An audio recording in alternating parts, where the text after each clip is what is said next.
Example है आपका 1.1 NCERT के, ये पेज नंबर 6 पर है। और जैसे कि आप देख रहे हैं यहाँ पे हम पढ़ रहे हैं क्लास 12 की फिजिक्स, और चैप्टर आपका फर्स्ट है electric charges and field. Question देखिए क्या है, इफ 10 की power 9 electron move out of a body to another body every second, how much time is required to get total charge of 1 coulomb on other body. देखिए questions का क्या मतलब है कि एक हमारे पास बॉडी ए है और एक बॉडी हमारे पास बी है। अगर वो आपसे कहा जा रहा है कि ए से बी में कितने इलेक्ट्रॉन ट्रांसफर हो गए, कितने इलेक्ट्रॉन अगर यहाँ से चले जाते हैं, 10 की पावर 9 इलेक्ट्रॉन मूव आउट होके एवरी सेकेंड, एवरी सेकेंड का मतलब टी बराबर 1 सेकेंड में इतने इलेक्ट्रॉन ट्रांसफर होकर बी बॉडी में आ जाते हैं। तो पूछा जा रहा है कि अगर हमारे पास एक कूलम चार्ज है तो एक कूलम चार्ज को इधर एक बॉडी से दूसरी बॉडी में अगर ले जाया जाए तो कितना टाइम आपके लिए लगेगा, टाइम आपको निकालना है यहाँ पर। तो चलिए क्वेश्चन बहुत आसान है। सबसे पहले तो देखिए आपको दे रखा है 10 की पावर 9 इलेक्ट्रॉन मूव हो रहे हैं कितने में, एक सेकंड में। तो बस यहीं से हम स्टार्ट करेंगे क्वेश्चंस को कि हमारे पास गिवन क्या है यहाँ पे बच्चों, the charge given out in 1 second. देखिए इलेक्ट्रॉन अपने आप में एक चार्ज पार्टिकल है और इलेक्ट्रॉनों की संख्या कितनी है, 10 की power 9। You know very well कि एक इलेक्ट्रॉन पे चार्ज कितना होता है, 1.6 इंटू 10 की पावर -19 कूलम। और यहाँ से कितने इलेक्ट्रॉन मूव आउट हुए, 10 की पावर 9। तो हम कह सकते हैं कि चार्ज जो एक सेकंड में मूव आउट हुआ वो कितना हुआ, 1.6 इंटू 10 की पावर -19 इंटू 10 की पावर 9 कूलम। और अगर इसको हम कैलकुलेट करते हैं बच्चों, तो कैलकुलेशन में 10 की पावर -19 से ये 9 पावर प्लस, अगर इसको सॉल्व करेंगे तो माइनस प्लस होके माइनस में कितना आ जाएगा, 10 की पावर -10 कूलम। तो ये इतना चार्ज आपका मूव हुआ। अब देखिए यहाँ पे पूछा जा रहा था एक कूलम में हमें निकालना है कितना टाइम लगेगा। तो हम समझ गए कि इतना कूलम अगर चार्ज मूव होता है तो उसके लिए टाइम कितना लगता है बच्चों, 1 सेकेंड। अगर हम यहाँ पे इस चीज को अगर इधर ले जाए डिवाइड में, तो हमारे पास क्या आ जाएगा, एक कूलम में चार्ज आ जाएगा। तो एक कूलम में चार्ज अगर निकालना है तो एक कूलम के लिए ये यहाँ पे इसके डिवाइड में आ जाएगा। तो डिवाइड होके कितना आ गया, 1 डिवाइडेड बाई 1.6 इंटू 10 की पावर -10। तो चलिए पहले इसको हम सॉल्व कर लेते हैं। तो हमारे पास कितना है, 1.6 इंटू 10 की पावर -10। डेसिमल हटाया, यहाँ पे 0 लगाया, 2 से काटा 5, और ये कितना हो गया आपका 8। और 8 से अगर हम 5 को डिवाइड कर लेते हैं तो 0.084, 8 6 जा कितना हो गया 48, 2 0, 8 2 जा 16, और फिर आपका कितना बचा 4, और 0 है लगाया तो कितना गया 5। तो ये आपका आ जाता है आंसर 0.625। और 10 की पावर -10 को अगर आप इसको ऊपर ले जाएंगे तो ये आ जाएगा 10 की पावर 10। और अगर डेसिमल को यहाँ शिफ्ट करते हैं 6.25 तो ये आ जाएगा 10 की पावर 9। तो यहाँ पे देखिए मैंने आपको सॉल्व करके दिखा दिया है। तो ये आंसर जो है आपका डिवाइड होके इतना आ जाएगा। तो चलिए यहाँ पे हमने देख लिया कि एक कूलम चार्ज में कितना टाइम लगता है, 6.25 10 की पावर 9 सेकंड लगते हैं। लेकिन सेकंड के रूप में अगर हम आंसर देते हैं तो ये बहुत लॉन्ग टर्म है सेकंड टाइम में, तो इसको हम बच्चों थोड़ा सा आवर्स में या ईयर्स में या किसी शॉर्ट टर्म्स में हम इसको निकालते हैं। तो निकालने के लिए यहाँ पे क्या करेंगे, हम इसको ईयर में निकालेंगे कि कितना समय लगेगा। तो एक सेकंड को ईयर्स में कन्वर्ट करने के लिए क्या करते हैं बच्चों, यहाँ पे देखिए आप जानते हैं कि एक ईयर में कितने डेज होते हैं, 365 डेज। तो यहाँ पे मैंने 365 से डेज डिवाइड किया। और एक डेज में कितने आवर्स होते हैं, 24। और एक आवर्स में कितने मिनट होते हैं, 60। और एक मिनट में कितने सेकंड, 60। तो जानते हैं बच्चों कि इतने, ये आपका क्या कन्वर्ट आ गया।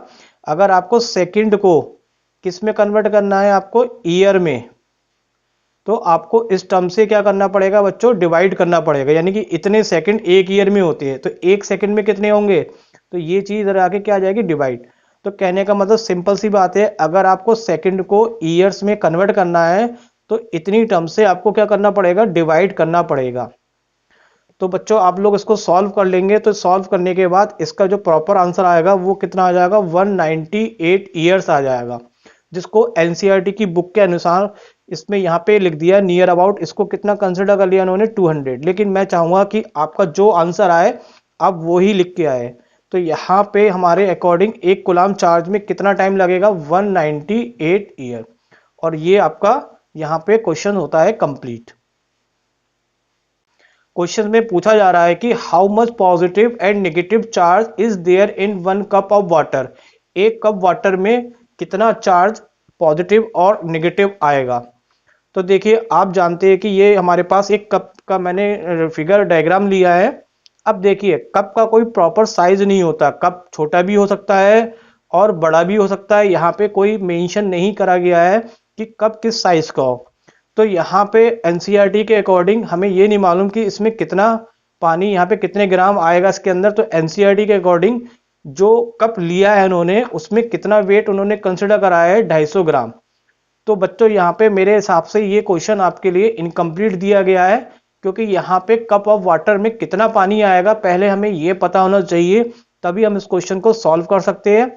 तो यहाँ पे अगर आपको नहीं दिया है तो आप बच्चों एनसीईआरटी बुक्स में अगर 250 ग्राम लिखा है, 250 ग्राम लिखा है, तो आप इतना ही कंसिडर करके ही चलेंगे। तो हमने मान लिया कि 1 कप वाटर का जो वेट है वो 250 ग्राम है, तो इसमें हमने कंसिडर कर लिया कि कितना पानी भरा हुआ है इसमें, 250 ग्राम। अब देखिए बच्चों इसको करेंगे कैसे, पहले तो मैं इसको आपको एक शॉर्ट समरी में बताता हूं, तब मैं आपको सॉल्व करके दिखाऊंगा। हमें यहाँ पे निकालना है कितने पॉजिटिव नेगेटिव चार्ज होंगे। तो सबसे पहले हम इस पानी में हम ये निकालेंगे वाटर जो H2 है उसके कितने मॉलिक्यूल है। अगर हमें एक मॉलिक्यूल पता चल गया, हमें एक मॉलिक्यूल पे हम चार्ज पता कर लेंगे, जितने भी मॉलिक्यूल होंगे हम उससे क्या कर देंगे, उसको मल्टीप्लाई कर देंगे। तो हम सबसे पहले यहाँ पे निकालेंगे कि इस 250 ग्राम यानी 250 ग्राम पानी में कितने वाटर के मॉलिक्यूल आते हैं। तो उसको करने के लिए थोड़ा सा हम केमिस्ट्री में जाएंगे। केमिस्ट्री में हमने पढ़ रखा है मॉलिक्यूल्स के बारे में, यहाँ एवोगाड्रो नंबर का भी आपने पढ़ रखा है। तो सबसे पहले हम वाटर का क्या निकालते हैं, मॉलिक्यूलर मास निकालते हैं। तो मॉलिक्यूलर मास वाटर का निकालने के लिए आप लोगों को आता ही है, यहाँ पे H2O का मॉलिक्यूलर मास लगाएंगे तो H का 1 होता है, इसके लिए 2 और को 1 से करेंगे मल्टीप्लाई, और प्लस ऑक्सीजन कितना होता है 16। तो जैसे कि मैंने ऊपर लिख रखा है यहाँ पे, तो यहाँ पे ये इसका मॉलिक्यूलर मास कितना आ गया, 18 ग्राम। अब देखिए आपने पढ़ा है एवोगाड्रो नंबर। एवोगाड्रो नंबर क्या होता है, जितना मॉलिक्यूलर मास होता है एक किसी भी सब्सटेंस का वो किसके बराबर होता है, एवोगाड्रो नंबर के बराबर होता है। उसके हिसाब से हम कह सकते हैं 18 ग्राम वाटर में कितने मॉलिक्यूल्स होंगे, 18 ग्राम ऑफ वाटर में कितने मॉलिक्यूल्स होंगे, 6.02 इंटू 10 की पावर 23। ये कहलाता है एवोगाड्रो नंबर, जो ये बताता है कि वाटर के 1 ग्राम वाटर के वाटर का एक मॉलिक्यूलर मास, किसी चीज के मॉलिक्यूलर मास में जो नंबर की संख्या होती है वो फिक्स होती है, 6.02 इंटू 10 की पावर 23। अब देखिए हमें ये पता चल गया कि वाटर का जो मॉलिक्यूलर मास है वो 18 ग्राम है, और 18 ग्राम में कितने मॉलिक्यूल है, इतने हैं। लेकिन हमारे पास जो वाटर है वो कितना है, 250 ग्राम। तो हम इसको यूनिटरी मेथड से निकालते हैं। 18 ग्राम में इतने मॉलिक्यूल है, तो 1 ग्राम में निकालने के लिए इससे हमें क्या करना पड़ेगा, यहाँ पे इसको डिवाइड करना पड़ेगा। तो जैसे कि मैंने यहाँ पे दिखा दिया, डिवाइड कर दिया। अब हमें कितने ग्राम में निकालना है, 250 ग्राम में। तो 250 ग्राम निकालने के लिए इसको 250 से हम क्या कर देंगे, मल्टीप्लाई कर देंगे। तो हमारे पास ये वाटर के मॉलिक्यूल आ गए कितने, 1 कप वाटर में इतने वाटर के मॉलिक्यूल होते हैं। अब हम बात करेंगे वाटर के एक मॉलिक्यूल के बारे में। एक वाटर के मॉलिक्यूल में कितना चार्ज होता है। जब चार्ज की बात की जाती है तो चार्ज का मतलब होता है इलेक्ट्रॉन प्रोटॉन से। एटम के अंदर बच्चों इलेक्ट्रॉन प्रोटॉन न्यूट्रॉन तीनों ही होते हैं। न्यूट्रॉन से चार्ज का कोई लेना देना नहीं होता है, because it is a neutral. तो चार्ज का लेना देना किससे होता है, पॉजिटिव और नेगेटिव से, यानी कि प्रोटॉन और इलेक्ट्रॉन से। जैसे कि आपसे पूछा भी जा रहा है कि कितना पॉजिटिव और नेगेटिव चार्ज होगा। अब देखिए वाटर H2O हो गया, H में देखें तो H का एटॉमिक नंबर कितना होता है, 1 हो गया। तो इसमें इलेक्ट्रॉन की संख्या 1, प्रोटॉन की संख्या 1। ऑक्सीजन का जो एटॉमिक मास होता है, एटॉमिक मास 16 होता है और एटॉमिक नंबर कितना होता है, 8। तो जितने एटॉमिक नंबर होते हैं वही इसमें क्या कहलाएंगे, इलेक्ट्रॉन होंगे, और वही क्या होंगे, प्रोटॉन। अब देखिए यहाँ पे हाइड्रोजन के 2 मॉलिक्यूल है, तो इस हिसाब से इलेक्ट्रॉन के 2 मॉलिक्यूल होने से उस पे इलेक्ट्रॉनों की संख्या कितनी होगी, आपके पास 2 हो जाएगी। और पहले से कितने हैं, 8 है, तो टोटल कितना हो जाएगा, 2 + 8 इलेक्ट्रॉन हो जाएंगे। और ऐसे ही 2 + 8 क्या हो जाएंगे बच्चों, आपके पास प्रोटॉन हो जाएंगे। तो कहने का मतलब क्या हो गया, 10 इलेक्ट्रॉन और 10 प्रोटॉन होंगे। तो ईच मॉलिक्यूल जो वाटर का है वो कंटेन कितने करेगा, 2 हाइड्रोजन एटम करता है, 1 ऑक्सीजन एटम करता है, दैट मीन्स इलेक्ट्रॉन कितने आएंगे, 10, जैसे कि मैंने निकाल के दिखाया। और कितने प्रोटॉन आएंगे आपके पास, 10 प्रोटॉन। तो एक मॉलिक्यूल में 10 इलेक्ट्रॉन्स आते हैं, तो जितना मॉलिक्यूल्स हमारे पास है उसमें कितने आएंगे, तो इस वाले नंबर को हम इस 10 से क्या कर देंगे, मल्टीप्लाई कर देंगे। और सीधी सी बात है कि इलेक्ट्रॉन पे चार्ज या प्रोटॉन पे चार्ज कितना होता है, 1.6 × 10⁻⁻19 कूलम होता है। तो साथ के साथ हम क्या करेंगे, 4 से भी मल्टीप्लाई कर देंगे। तो यहां पे हम बच्चों क्या निकालेंगे कि टोटल पॉजिटिव और नेगेटिव चार्ज कितना होगा। तो टोटल पॉजिटिव चार्ज निकालने के लिए जो नंबर ऑफ मोल्स है वो ले लिए हमने। अब टोटल अगर हम पॉजिटिव चार्ज की बात करें तो पॉजिटिव प्रोटॉन से मतलब होता है कितने प्रोटॉन है, 10 है। और प्रोटॉन पे चार्ज कितना होता है, 1.6, तो इससे मल्टीप्लाई कर देंगे। सिमिलर वे में जितने ये पॉजिटिव चार्ज के लिए काम करेंगे वैसे ही कितने आ जाएंगे, इलेक्ट्रॉन। तो यही आपके टोटल क्या हो जाएंगे, पॉजिटिव और नेगेटिव चार्ज आ जाएंगे। और उसको कैलकुलेशन करेंगे तो ये आपका आंसर आ जाएगा 1.3 × 10⁻7 कूलम। कैलकुलेशन इजी है इसलिए मैंने नहीं करी है, लेकिन फिर भी अगर कोई बच्चा कहता है कि कैलकुलेशन करके दिखाइए तो मैं उसको भी कर दूंगा। तो फिलहाल ये आपका क्या हो गया, टोटल पॉजिटिव और नेगेटिव चार्ज हो गया किसमें, एक कप ऑफ वाटर में, जिसका वेट हमने कितना कंसिडर करा है, 250 ग्राम। Coulomb's law for electrostatic force between 2 point charge और Newton's law for gravitational force between 2 stationary point masses both have inverse square dependence on the distance between the charge and masses respectively. यहां पे अब तक के लिए क्या बताया गया, क्या मेन बात है, कूलम्स लॉ और एक क्या हुआ, Newton's law for gravitational force. ये दो फोर्स की बात की जा रही है। और यहां पे आपसे कहा जा रहा है फर्स्ट पार्ट में कि कंपेयर करना है strength of these forces by determine the ratio their magnitude. किसको, इलेक्ट्रॉन और प्रोटॉन को लेके निकालना है, दूसरा दोनों ही प्रोटॉन को लेके। आगे का क्वेश्चन अभी मैं नहीं पढ़ रहा हूं, मैं पहले भी इतना सॉल्व करके दिखाता हूं कि इस क्वेश्चन में कहा क्या गया आपसे। आपको कंपेयर करनी है, मेन बात देखिए मैं आपको पढ़वाता हूं, कंपेयर करनी है किसकी, फोर्सेस की। कौन से फोर्सेस की, कूलम्स लॉ और ग्रेविटेशनल फोर्स की। किसके बीच में, पहले पार्ट में कहा जा रहा है इलेक्ट्रॉन और प्रोटॉन के बीच में। तो मेरे पास एक इलेक्ट्रॉन है और एक क्या है बच्चों, प्रोटॉन है। इनके बीच में जो फोर्स लगेगा, इलेक्ट्रॉन पे नेगेटिव चार्ज होता है, प्रोटॉन पे पॉजिटिव, तो इनके बीच में क्या लगेगा, फोर्स लगेगा। तो ये फोर्स दोनों तरीके से निकालना है आपको, कूलम्स लॉ के अकॉर्डिंग भी और ग्रेविटेशनल फोर्स के अकॉर्डिंग, क्योंकि इलेक्ट्रॉन का भाई मास अपना होता है कोई ना कोई, और प्रोटॉन पे भी मास। अब आपने देखिए ग्रेविटेशनल, अगर कूलम्स लॉ के फोर्स की बात करें, कूलम्स लॉ में फोर्स का फॉर्मूला कितना होता है, 1/4 pi epsilon naught Q1 Q2 upon R square. और ग्रेविटेशनल लॉ में क्या फॉर्मूला होता है, F बराबर G m1 m2 upon R square.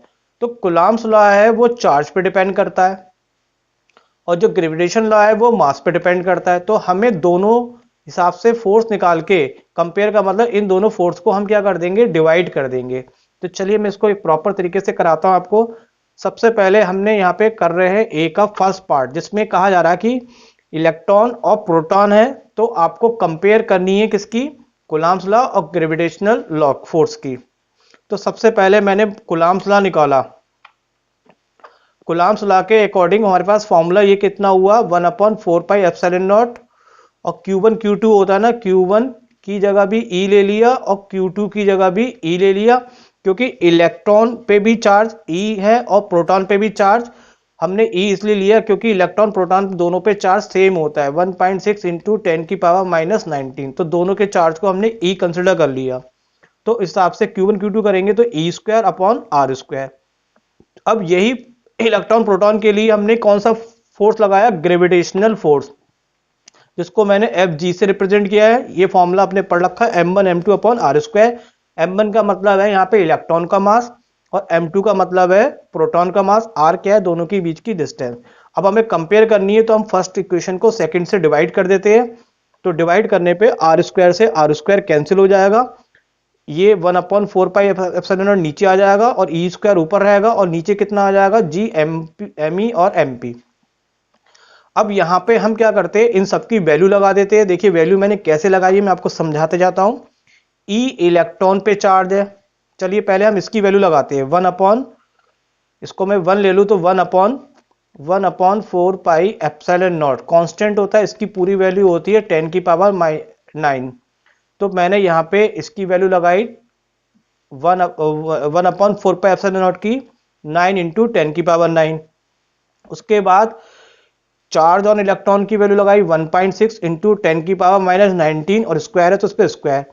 फिर कैपिटल जी की वैल्यू, फिर हमने किसकी लगाई, कैपिटल जी की वैल्यू। कैपिटल जी की वैल्यू हमारे पास क्वेश्चन में गिवन होगी, कांस्टेंट है ये। और इलेक्ट्रॉन का मास आपको क्वेश्चन में भी मेंशन है, देखिए कितना, 9.11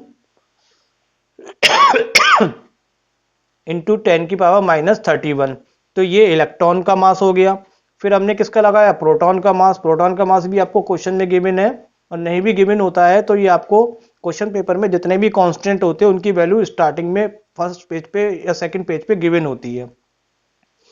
तो फिलहाल हमने ये सारी वैल्यू निकाल ली और इसको आप सॉल्व कर लेते हैं। तो सॉल्व करने के बाद जो इसका आंसर आएगा वो ये 2.4 इंटू 10⁻39 आ जाएगा। तो ये फर्स्ट पार्ट का आंसर आएगा। इसकी कोई यूनिट नहीं है क्योंकि ऊपर भी फोर्स है नीचे भी फोर्स है। फोर्स से फोर्स का मतलब न्यूटन से न्यूटन कैंसिल हो जाएगा। तो जब कंपेयर जब जो सेम चीजों की करती है तो कोई यूनिट नहीं होती। ये फर्स्ट का आपका क्या हो गया, फर्स्ट पार्ट का आंसर। अब देखिए फिर से आपको कंपेयर करनी है, लेकिन अब दोनों ही प्रोटॉन हो। तो देखिए अगर दोनों प्रोटॉन होंगे तो कंपेयर करने में बिल्कुल यही चीज आएगा, रिजल्ट आपका कंपेयर करेंगे तो यही रिजल्ट आएगा। बस इस रिजल्ट में क्या चेंज होगा, जरा सोचिए इस चीज में क्या चेंज हो सकता है। देखो प्रोटॉन इलेक्ट्रॉन का चार्ज सेम होता है, ये कुछ नहीं बदलेगा, कांस्टेंट भी नहीं बदलेगा, ग्रेविटेशनल कांस्टेंट भी नहीं बदलेगा। बस एक टर्म ये है me जो इलेक्ट्रॉन का मास है उसकी जगह हमें प्रोटॉन का मास लगाना पड़ेगा, क्योंकि प्रोटॉन का मास और इलेक्ट्रॉन का मास सेम नहीं होता। तो इसी फॉर्मूले को कंपेयर करने के लिए फिर से हम यहां से इसी फॉर्मूले को मैंने यहां से फिर लिख दिया सिमिलर। बस इसमें एक चेंज है छोटा सा, जो me इलेक्ट्रॉन का मास लिया था, अब वहां पे हम किसका लेंगे, प्रोटॉन का मास, क्योंकि अब दोनों ही यहां पे प्रोटॉन है। पहले वाले केस में एक इलेक्ट्रॉन था एक प्रोटॉन, लेकिन अब इस वाले केस में दोनों ही प्रोटॉन है। तो यहाँ पे प्रोटॉन के मास को हम इलेक्ट्रॉन के मास को प्रोटॉन के मास से रिप्लेस कर देंगे। फिर से हम वही वैल्यू लगा देंगे सारी जो हमने ऊपर लगाई थी।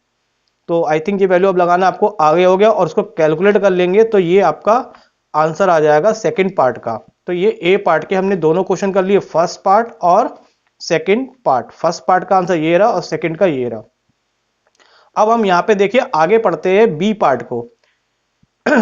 बी पार्ट में आपसे क्या कहा जा रहा है, estimate the acceleration of electron. Electron का एक्सेलरेशन और प्रोटॉन का एक्सेलरेशन निकालना है, किसके कारण, इलेक्ट्रिक फोर्स जो किसके बीच में काम, जो इलेक्ट्रिक फोर्स लग रहा है मतलब इलेक्ट्रॉन और प्रोटॉन के बीच में, जो एक दूसरे से कितनी डिस्टेंस पे प्लेस है, इलेक्ट्रॉन और प्रोटॉन एक दूसरे से कितनी डिस्टेंस पे प्लेस है, 1 एंगस्ट्रॉम, या उसको हम लिख सकते हैं 10⁻⁻10 मीटर।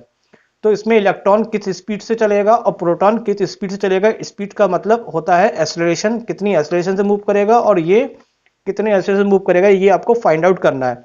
देखिए एक्सेलरेशन निकालने के लिए हमें फॉर्मूला यूज करना पड़ेगा, F बराबर ma और a बराबर F/m। तो पहला काम हमें करना पड़ेगा, फोर्स निकालना पड़ेगा। तो हमें ये निकालना पड़ेगा इलेक्ट्रॉन और प्रोटॉन के बीच में फोर्स कितना लग रहा है।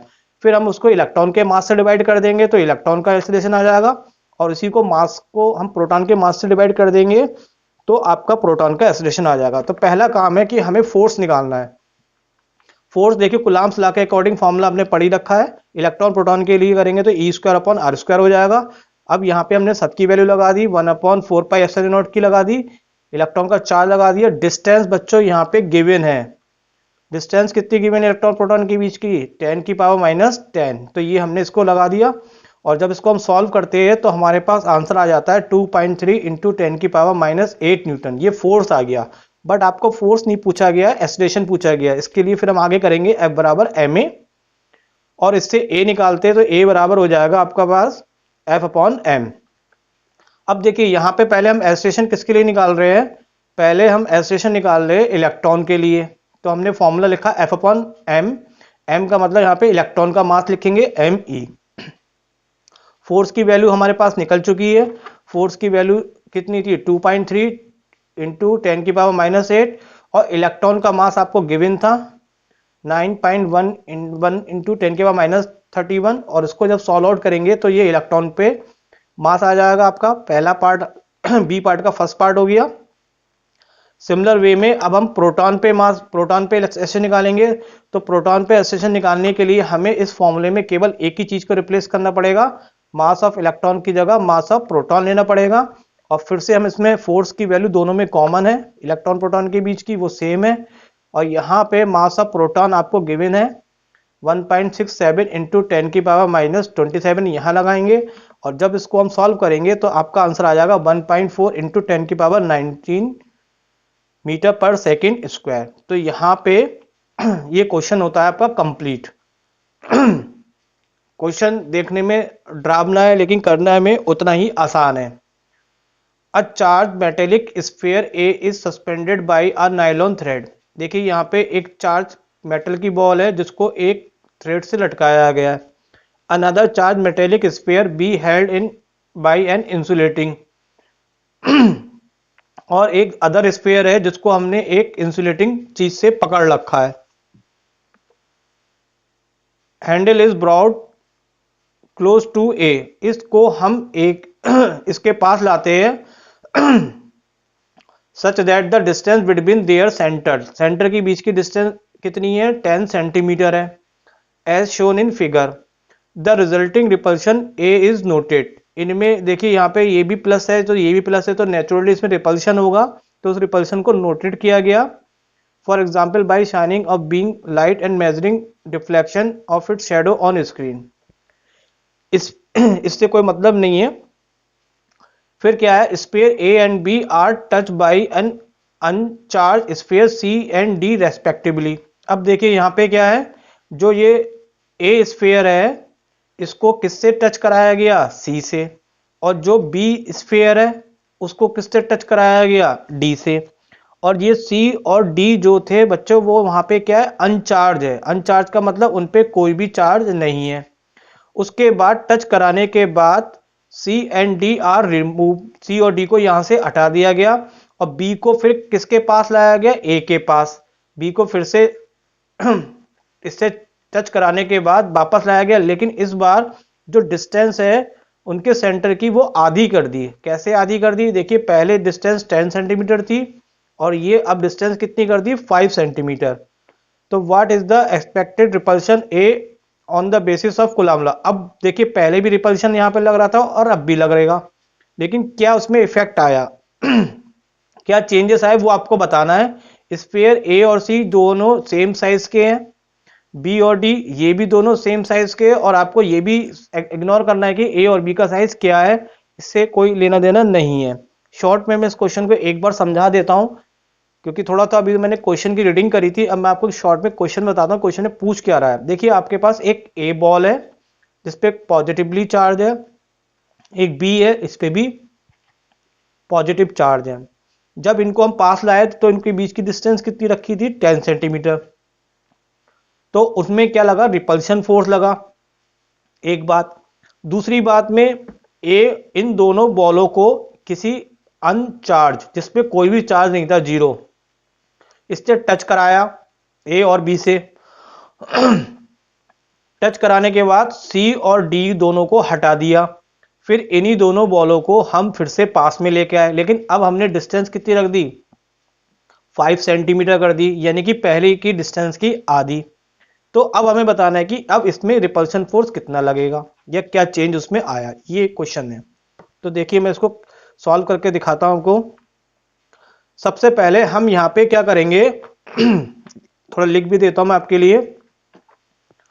जो बॉल ए है इस पे हमने चार्ज माना Q है, और जो बॉल बी है इस पे चार्ज माना Q डैश, और ये एक दूसरे से कितनी डिस्टेंस पे प्लेस है, R डिस्टेंस पे प्लेस। तो यही मैंने लिख दिया यहाँ पे। लेट ओरिजिनल चार्ज स्फीयर ए पे कितना है +Q, और बी पे कितना है Q डैश, और उनके बीच की डिस्टेंस कितनी है R। तब उनके बीच में कूलम्ब्स लॉ कितना लगेगा, कूलम्ब्स लॉ का फॉर्मूला लगेगा आपका 1/4πε0 Q डैश अपॉन R²।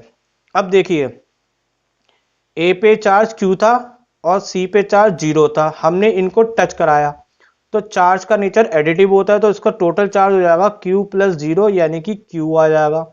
उसके बाद ये चार्ज दोनों सेम साइज के भी है और सिमेट्रिकल होने के कारण आइडेंटिकल होगा, ये दोनों पे चार्ज क्या होगा, इक्वली डिवाइडेड हो जाएगा। तो ए पे भी चार्ज कितना आएगा Q/2, और सी पे भी कितना आ जाएगा Q/2। सिमिलर वे में बी पे चार्ज कितना था, बी पे चार्ज था Q डैश, और डी पे कितना था 0, इसको ऐड करेंगे तो ये आ जाएगा Q डैश + 0 यानी कि कितना आ गया Q डैश। अब इक्वली डिवाइडेड करेंगे बी और डी पे, तो बी और डी पे दोनों पे चार्ज कितना आ जाएगा Q डैश अपॉन 2, यानी कि टच कराने पे ए पे चार्ज आ गया Q/2 और बी पे चार्ज आ गया Q डैश अपॉन 2, और इन दोनों को यहां से क्या कर दिया, हटा दिया। हटाने के बाद इनको वापस रखा गया एक दूसरे के पास, लेकिन अब डिस्टेंस कितनी कर दी गई 5 सेंटीमीटर। तो इस समय ए पे चार्ज कितना है Q/2, क्योंकि यहाँ पे ये वाला चार्ज यहाँ पर आ रहा है, और ये जो चार्ज है Q डैश अपॉन 2 वो बी पे है। तो देखिए अब यहाँ पे मैंने लैंग्वेज में लिखा है सब चीज आपके लिए। जब आइडेंटिकल चार्ज सी को टच कराते हैं, अनचार्ज सी को टच कराते हैं ए से, तो चार्ज का डिस्ट्रीब्यूशन हो जाता है ए और सी पे इक्वली रूप से, तो वो कितना हो जाएगा Q/2। अभी मैंने आपको बताया ना Q/2 का मतलब ए पे चार्ज Q और सी पे 0, तो Q + 0 Q, और आधा आधा करेंगे तो Q/2। सिमिलरली जब हम डी को टच कराएंगे बी से, तो उस पे चार्ज कितना आ जाएगा Q डैश अपॉन 2। अब हमने मान लिया उनको सेपरेट करके डिस्टेंस आधी कर दी, आधी का मतलब R/2, और यहाँ पे चार्ज है सेपरेट मतलब टच कराने के बाद जब सेपरेट रखा गया, तो यहाँ पे Q/2 और बी डैश पे Q डैश अपॉन 2। फिर से हम इस पे कूलम्ब्स लॉ लगाते हैं। देखिए कूलम्ब्स लॉ लगाएंगे तो कांस्टेंट होता है 1/4πε0। Q ए पे चार्ज कितना है, ए पे चार्ज Q/2, बी पे कितना है Q डैश अपॉन 2। अब डिस्टेंस यहाँ पे कितनी है R/2, और अब हम इसको सॉल्व कर लेते हैं, तो सॉल्व करने पे कितना आ जाएगा 2 और 2 ये सब कैंसिल हो जाएंगे इससे, तो यहाँ पे फिर से कितना आ जाएगा Q डैश अपॉन R²। तो रिजल्ट वही आ जाएगा जो हमारे पास पहला था, फोर्स की वैल्यू जितनी थी अब भी आपके पास उतनी ही है। तो यानी कि जितना फोर्स पहले था अब भी उतना ही फोर्स लग रहा है, इसका मतलब यहाँ का रिपल्शन फोर्स जितना था उतना ही रिपल्शन फोर्स अभी भी है, तो रिपल्शन फोर्स पे कोई भी चेंज नहीं आएगा। तो यहाँ पे जो पूछा जा रहा था आपसे कि electrostatic force A on due to B पे कितना रहेगा, वो रिमेन अनअल्टर्ड, यानी कि कोई भी उसमें बदलाव नहीं होगा, अनचेंज होगा। तो देखिए क्वेश्चंस में हम देखें क्या दे रखा आपको। Consider 3 charges Q1 Q2 Q3 each equal to Q at the vertices of equilateral triangle of side L। तो देखिए ये क्वेश्चन में ही डायग्राम दे रखा है आपको कि 3 चार्जेस है Q1 आपका ये रहा, Q2 और Q3, और तीनों चार्ज किसके इक्वल है Q के, और जो ट्रायंगल दे रखा है उसकी लेंथ कितनी है L है। What is the force on charge Q, जो ये Q है इस पे कितना फोर्स लगेगा, the same sign as Q, अगर वहां पे Q उस पे चार्ज है, चार्ज Q पे सेम साइन है जैसे कि Q पर है, तो place at the centroid of the triangle as shown in figure. तो देखिए इस क्वेश्चंस को करने के लिए सबसे पहले हम यहाँ पे एक अपना डायग्राम बना लेते हैं ताकि क्वेश्चंस करने में हमें दिक्कत ना आए। तो देखिए इसी डायग्राम को मैंने एक सिंपल तरीके से यहाँ पे आपके सामने बना दिया है। जैसा कि क्वेश्चन में कहा गया था कि 3 चार्ज है Q1 Q2 Q3, तो ये देखिए आपके अकॉर्डिंग ये वाला चार्ज Q1 है, ये वाला चार्ज आपका Q2 है, और ये वाला चार्ज Q3 है। और तीनों ही चार्ज किसके इक्वल है, क्यू के, तो इसलिए मैंने यहाँ पे तीनों को क्यू मेंशन कर दिया, Q1 Q2 3 हटा दिया। फिर आपसे कहा गया था कि भाई इसकी साइड कितनी है, इक्विलेटरल ट्राइंगल है तो इसकी साइड आपको दे रखी है कितनी, L है। What is the centre, what is the force on charge Q, यहाँ पे चार्ज क्यू प्लेस है, उस पे आपको टोटल फोर्स निकालना है with the same sign as Q. जैसे कि क्यू पे चार्ज है तो क्यू पे पॉजिटिवली चार्ज है सब जगह, तो इसलिए यहाँ पे क्यू को भी हम क्या लिखेंगे, पॉजिटिवली चार्ज है। तो इसको हम यहाँ पे हमें क्या निकालना है, फोर्स निकालना है जो कि सेंट्रॉइड है ऑफ द ट्रायंगल का। तो चलिए इस क्वेश्चन को करने के लिए सबसे पहले हम बच्चों यहाँ पे क्या करते हैं, सेंट्रॉइड हमने जैसे ले लिया, सेंट्रॉइड क्या हो गया, O हो गया।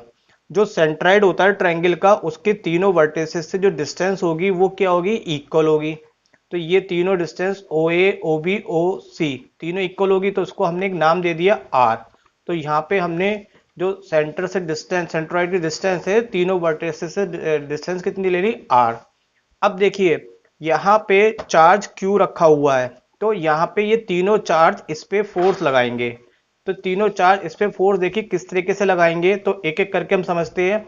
सबसे पहले ये F1 फोर्स लगाया, F1 फोर्स किसने लगाया, ए पॉइंट पे जो चार्ज रखा था। अब इसकी जो डायरेक्शन है तो देखिए ये भी प्लस का है और ये भी प्लस का, तो प्लस से प्लस क्या करेगा, रिपेल करेगा। तो इसका मतलब ए के द्वारा लगने वाला जो फोर्स F1 है वो आपका इस डायरेक्शन में आ जाएगा। फिर सेकंड हम ले लेते हैं बी के द्वारा लगने वाला फोर्स। बी के द्वारा जो फोर्स लग रहा है तो उसको हमने कंसिडर कर लिया F2, तो ये वाला इसको कहाँ पुश करेगा, इधर की तरफ, क्योंकि यहाँ पे भी ये इसको क्या करेगा बच्चों, रिपेल करेगा। सिमिलर वे में जो तीसरा चार्ज है सी पे रखा हुआ है वो इसको इसके अपोजिट डायरेक्शन में रिपेल करेगा। तो ये इस तरह से क्यू पे लगने वाले तीनों चार्जों के द्वारा फोर्स की डायरेक्शन ले ली हमने। अब देखिए यहाँ पे Q पे तीन फोर्स लग रहे हैं, F1 F2 F3, बट हमें तो एक फाइनल चार्ज बताना, फाइनल फोर्स बताना है कि भाई कितना फाइनल फोर्स लग रहा है। अब इसको सॉल्व करने के लिए सबसे पहले तो आप ये नोटिस करें कि ये तीनों फोर्स जो है वो क्या सेम है या नहीं है। तो बच्चों ये तीनों फोर्स सेम है, कैसे सेम है, देखिए यहाँ पे जो F1 फोर्स है वो Q और कैपिटल Q के बीच में लग रहा है और उसकी डिस्टेंस कितनी है, R है। तो ये वाला फोर्स हो गया F1। सिमिलर वे में अगर मैं F2 फोर्स की बात करूं तो F2 फोर्स के लिए भी चार्ज Q और Q है और उसकी डिस्टेंस भी कितनी है, R है। तो यहाँ पे इस हिसाब से ये भी फोर्स सेम हो गया। और F3 पे भी चार्ज Q और कैपिटल Q है और डिस्टेंस कितनी है, R है। तो ये F3 हो गया। तो अगर आपका चार्ज सेम है, डिस्टेंस सेम है, तो फोर्स भी क्या होंगे, इक्वल होंगे। तो चलिए हम इसको यहाँ पे सॉल्व कर लेते हैं। तो यहाँ पे आप जानते हैं फोर्स का जो फॉर्मूला होता है, दो चार्ज के लिए कुलाम्स लॉ लगाते हैं। कुलाम्स लॉ के अकॉर्डिंग कितना हो गया, 1/4 pi epsilon naught Q1 Q2 हो गया कैपिटल और Q2 कितना हो गया, स्मॉल q, और जो डिस्टेंस है वो R²। अब ये तीनों के लिए सेम ही होगा तो इसको हम इतने बड़े बार बार हमें लिखना पड़ेगा, तो इसको अभी हम इसको नाम कर देते हैं कि F है। तो तीनों के द्वारा जितना भी फोर्स लग रहा है वो इक्वल है और उसको हमने क्या कंसिडर कर लिया, F। अब देखिए यहाँ पे बच्चों थोड़ा सा हम वर्किंग करते हैं। जो ये Q है, इस Q को हमने यहाँ पे, ये जो पॉइंट मैं यहाँ पे इंडिकेट कर रहा हूँ ये हमारा ये Q है। इसी चीज को मैंने अलग से यहाँ पे दिखा दिया है।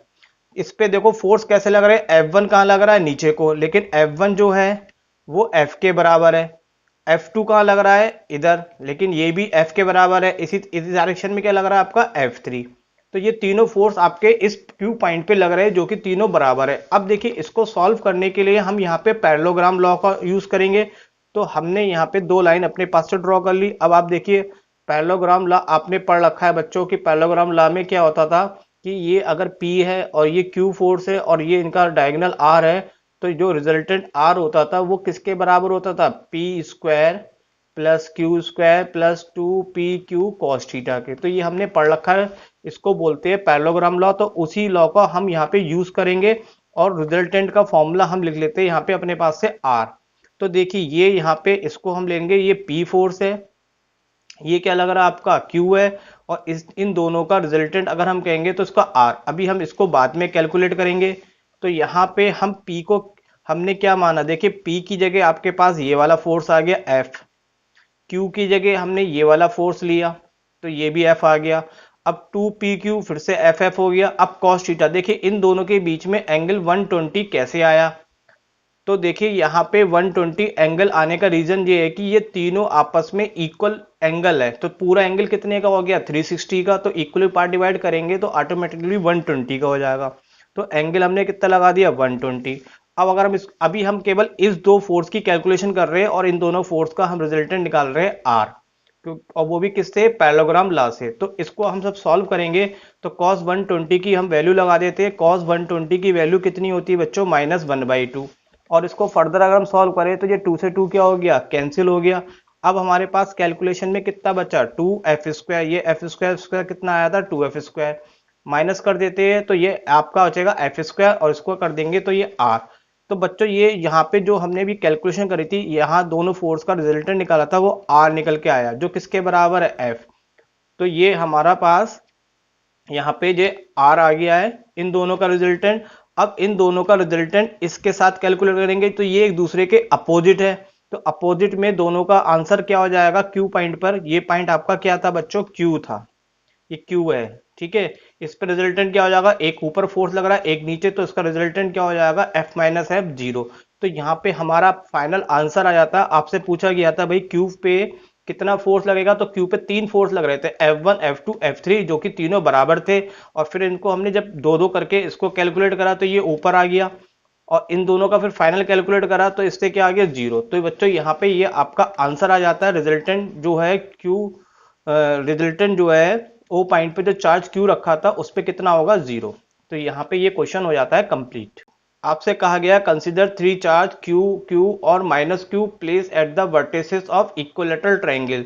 तो देखिए यहाँ पे ये वर्टिसेस, थोड़ा सा डायग्राम जो है छोटा है, अभी मैं इसको बड़ा करके भी बनाने वाला हूँ। तो ये 3 चार्ज आपको Q, Q और -Q यहाँ पे रखे हुए इक्विलेटरल ट्रायंगल पे। तो what is the force of each charge, इन तीनों पे कितना फोर्स लगेगा।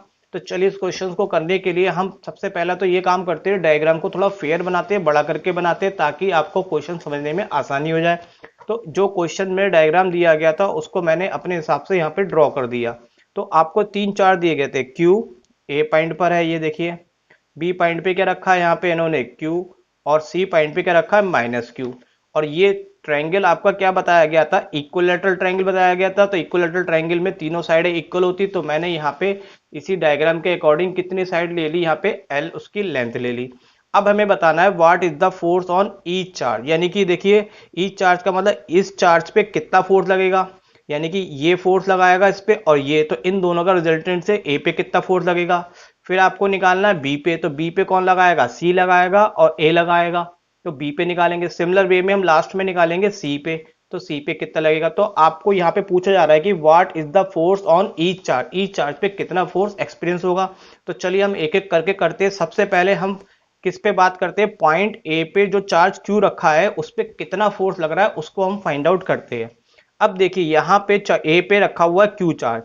अब इसको बी पे जो क्यू चार्ज रखा है वो फोर्स लगाएगा, वो किस डायरेक्शन में लगाएगा, इधर, क्योंकि ये प्लस का है और ये प्लस का है, तो इसको ये क्या करेगा, रिपेल करेगा। तो इसको हम यहाँ पे नाम कह देते हैं, इसका नाम रख दिया हमने एफ बी। एफ बी का मतलब हो गया बी के द्वारा लगाया गया फोर्स। अब यहाँ पे जो सी पे रखा हुआ -Q चार्ज, वो इस पे फोर्स लगाएगा ए पे, क्योंकि अभी हम यहाँ पे केवल किस पे कैलकुलेशन कर रहे हैं, केवल पॉइंट ए पे हम फोर्स निकाल रहे हैं। तो ये पॉइंट ए पे जो चार्ज रखा है तो इस पे ये फोर्स लगाएगा, तो ये अट्रैक्शन का फोर्स होगा, और अट्रैक्शन का होगा तो ये इस चार्ज को अपनी ओर क्या कर लेगा, खींच लेगा। तो इसकी डायरेक्शन क्या हो जाएगी, ऊपर की तरफ हो जाएगी। तो ए पॉइंट पर जो बी के द्वारा लगाया गया फोर्स है वो इस डायरेक्शन में होगा, रिपल्शन के कारण। और सी पे जो चार्ज रखा है -Q, उसका फोर्स होगा FC, और वो इससे दूर भागेगा, क्योंकि ये इसको क्या करेगा, अट्रैक्ट करेगा अपनी ओर। क्यों अट्रैक्ट करेगा, क्योंकि दोनों पे चार्ज पॉजिटिव और निगेटिव के कारण अट्रैक्शन फोर्स लगेगा। अब हम ए पॉइंट पे दो फोर्स लग रहे हैं। अगर हम यहाँ पे ए पॉइंट पे दो फोर्स लग रहे हैं तो यहाँ पे हम पैरेललोग्राम लॉ से इसको फाइंड आउट कर सकते हैं। उसके लिए हमें एंगल बताना होगा। तो देखिए यहाँ पे ये ईच एंगल कितने का होगा बच्चों, यहाँ पे 60 डिग्री का होगा।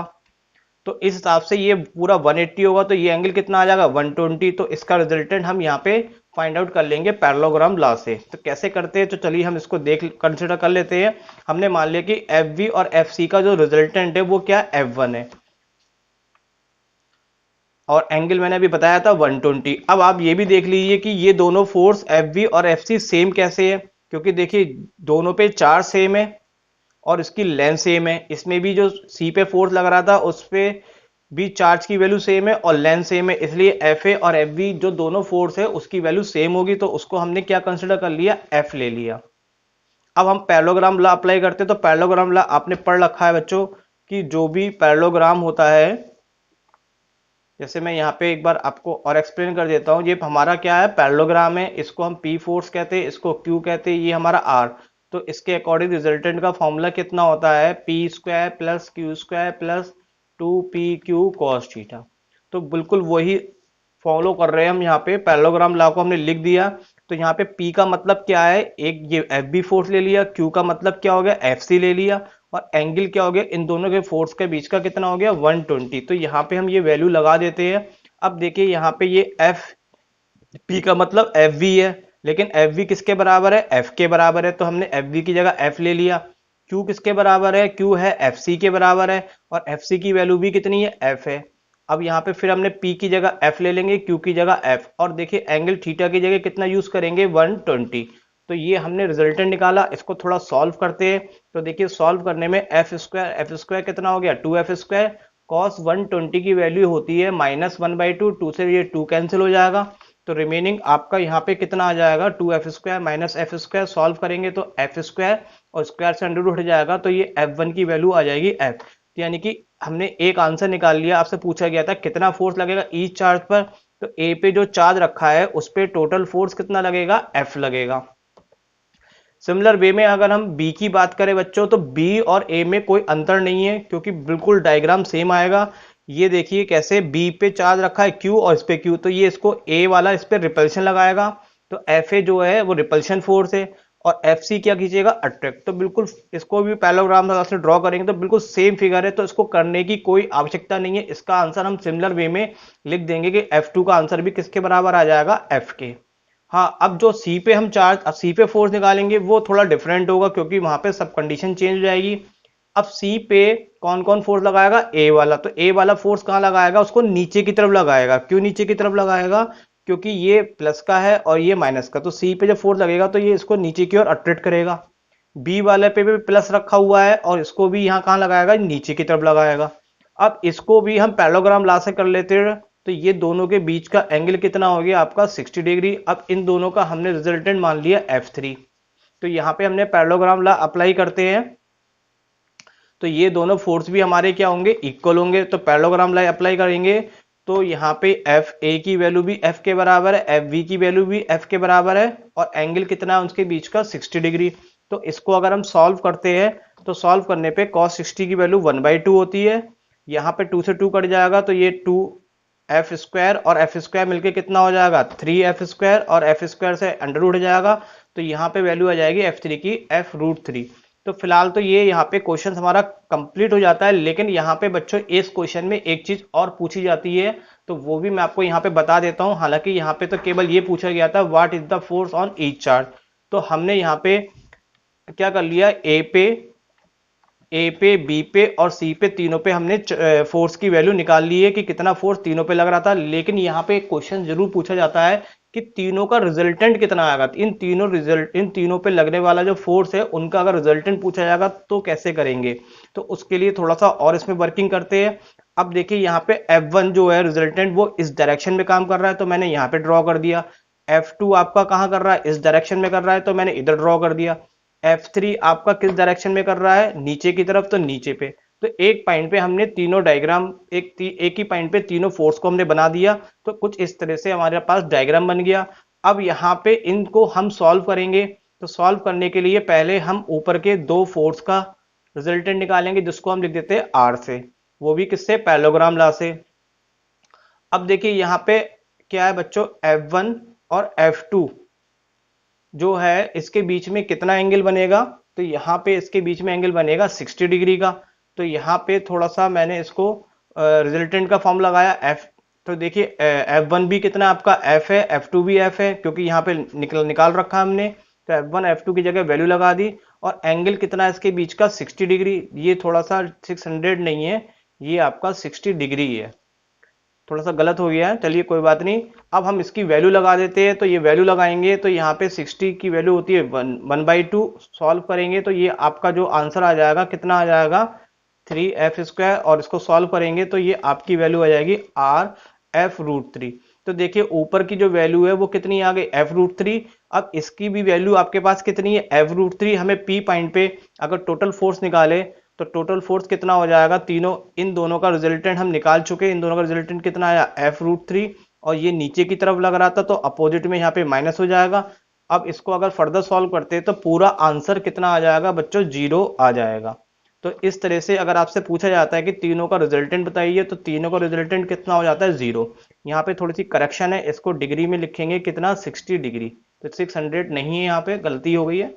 तो चलिए इसको आप यहाँ पे क्वेश्चन फिलहाल कंप्लीट हो जाता है। एक तो यही पूछा गया था तो हमने ये निकाल लिया, और मैंने एक एक्स्ट्रा बताया क्या कि कभी इसमें क्वेश्चन अगर ऐड कर दिया जाए तो आप उसको सॉल्व भी कर सकते हैं, क्योंकि एनसीईआरटी में करके भी दिखाया है तो इसलिए वो पूछ भी सकता है। तो देखिए यहाँ पे बच्चों क्या है कि एक इलेक्ट्रॉन्स जो है an electrons fall through a distance 1.5 centimetre in uniform electric field of magnitude 2 into 10 की power 4 newton per coulomb in figure 1.0 A का मतलब ये वाली फिगर में आपको ये बताया जा रहा है कि जो एक इलेक्ट्रॉन है वो नीचे को गिर रहा है, फॉल हो रहा है। कितनी डिस्टेंस से गिर रहा है वो 1.5 सेंटीमीटर डिस्टेंस से फॉल हो रहा है।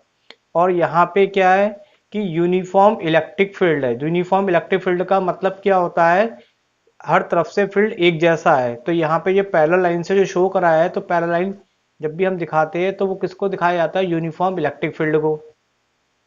तो उसके लिए यहाँ पे लाइनें दिखाई गई है। अब आगे नेक्स्ट कह रहा है कि अगर हम फील्ड की डायरेक्शन रिवर्स कर देते हैं, देखिए यहाँ पे प्लस है और ऊपर माइनस, इलेक्ट्रिक फील्ड की डायरेक्शन हमेशा प्लस से माइनस की ओर होती है। लेकिन दूसरे केस में इन्होंने क्या कहा है कि फील्ड की डायरेक्शन को रिवर्स कर दिया। रिवर्स का मतलब ऊपर प्लस है नीचे माइनस, तो फील्ड की डायरेक्शन नीचे की तरफ हो गई। लेकिन इस तरह से करा है कि कीपिंग इट्स मैग्नीट्यूड अनचेंज, यानी कि इलेक्ट्रिक फील्ड जितना है उतना ही रहे। लेकिन अब सेकंड केस में इसमें इलेक्ट्रॉन दे रखा है, सेकंड केस में क्या दे रखा है, प्रोटॉन दे रखा है। तो देखिए प्लस का लिखा हुआ है ई, तो प्लस का ई का मतलब हो गया प्रोटॉन, और वो भी दोनों क्या है सेम डिस्टेंस से फॉल हो रहे हैं। तो हमें दोनों को गिरने में कितना समय लगेगा ईच केस में हमें ये फाइंड करना है। और सेकंड हमें ये भी बताना है contrast the situation with that of free fall under gravity. तो चलिए इसको हम बात को देखते हैं। पहले तो हम दोनों केस में टाइम निकालते हैं। अब बच्चों जो जो पहले हमें दे रखा है पहले हम उसको लिख लेंगे, तो उसमें क्वेश्चन करने में आसानी होगा। देखिए चाहे वो इलेक्ट्रॉन है चाहे प्रोटॉन, दोनों एक ही डिस्टेंस से फॉल हो रहे हैं। कितनी डिस्टेंस से, 1.5 सेंटीमीटर की डिस्टेंस से। तो हमारे पास डिस्टेंस गिवन है दोनों के लिए कितनी, 1.5 सेंटीमीटर। इसको हम कन्वर्ट करेंगे मीटर में, तो 100 से डिवाइड करेंगे, या फिर आप 100 से डिवाइड ना करके 10⁻⁻2 से मल्टीप्लाई कर देंगे तो भी मतलब सेम है। फिर कहा जा रहा था कि इलेक्ट्रिक फील्ड का मैग्नीट्यूड 2 इंटू 10⁻4, दोनों में ही जो भी इलेक्ट्रिक फील्ड की डायरेक्शन अपोजिट है बट मैग्नीट्यूड यानी कि उसकी वैल्यू क्या सेम है। तो दोनों के लिए इलेक्ट्रिक फील्ड कितना दे रखा है यहाँ पे, 2 इंटू 10⁻4 न्यूटन पर कूलाम का दे रखा है। और यहाँ पे अब क्या है, देखिए एक इलेक्ट्रॉन है और एक प्रोटॉन है। तो मुझे बच्चों यहाँ पे अभी जरूरत पड़ेगी इलेक्ट्रॉन के मास की और प्रोटॉन की मास की, जो कि आपको क्वेश्चन पेपर में गिवन होगा। लेकिन मैं अभी यहाँ पे लिख लेता हूँ। इलेक्ट्रॉन का मास आप जानते ही कितना होता है, 9.11 इंटू 10⁻31 kg, और प्रोटॉन का मास होता है 1.67 इंटू 10⁻27। इसकी जरूरत होगी तो मैंने इसको यहाँ पे लिख लिया। अब देखिए हमें दोनों केस में क्या निकालना है, टाइम निकालना है। ठीक है, दोनों के लिए टाइम निकालने के लिए पहले हम कॉमन फॉर्मूला लेके चलते हैं, फिर हम इसके लिए अलग अलग अप्लाई कर देंगे।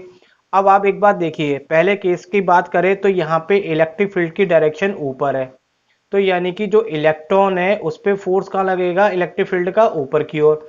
और ग्रेविटी के कारण इलेक्ट्रॉन कहाँ गिरेगा, नीचे की तरफ।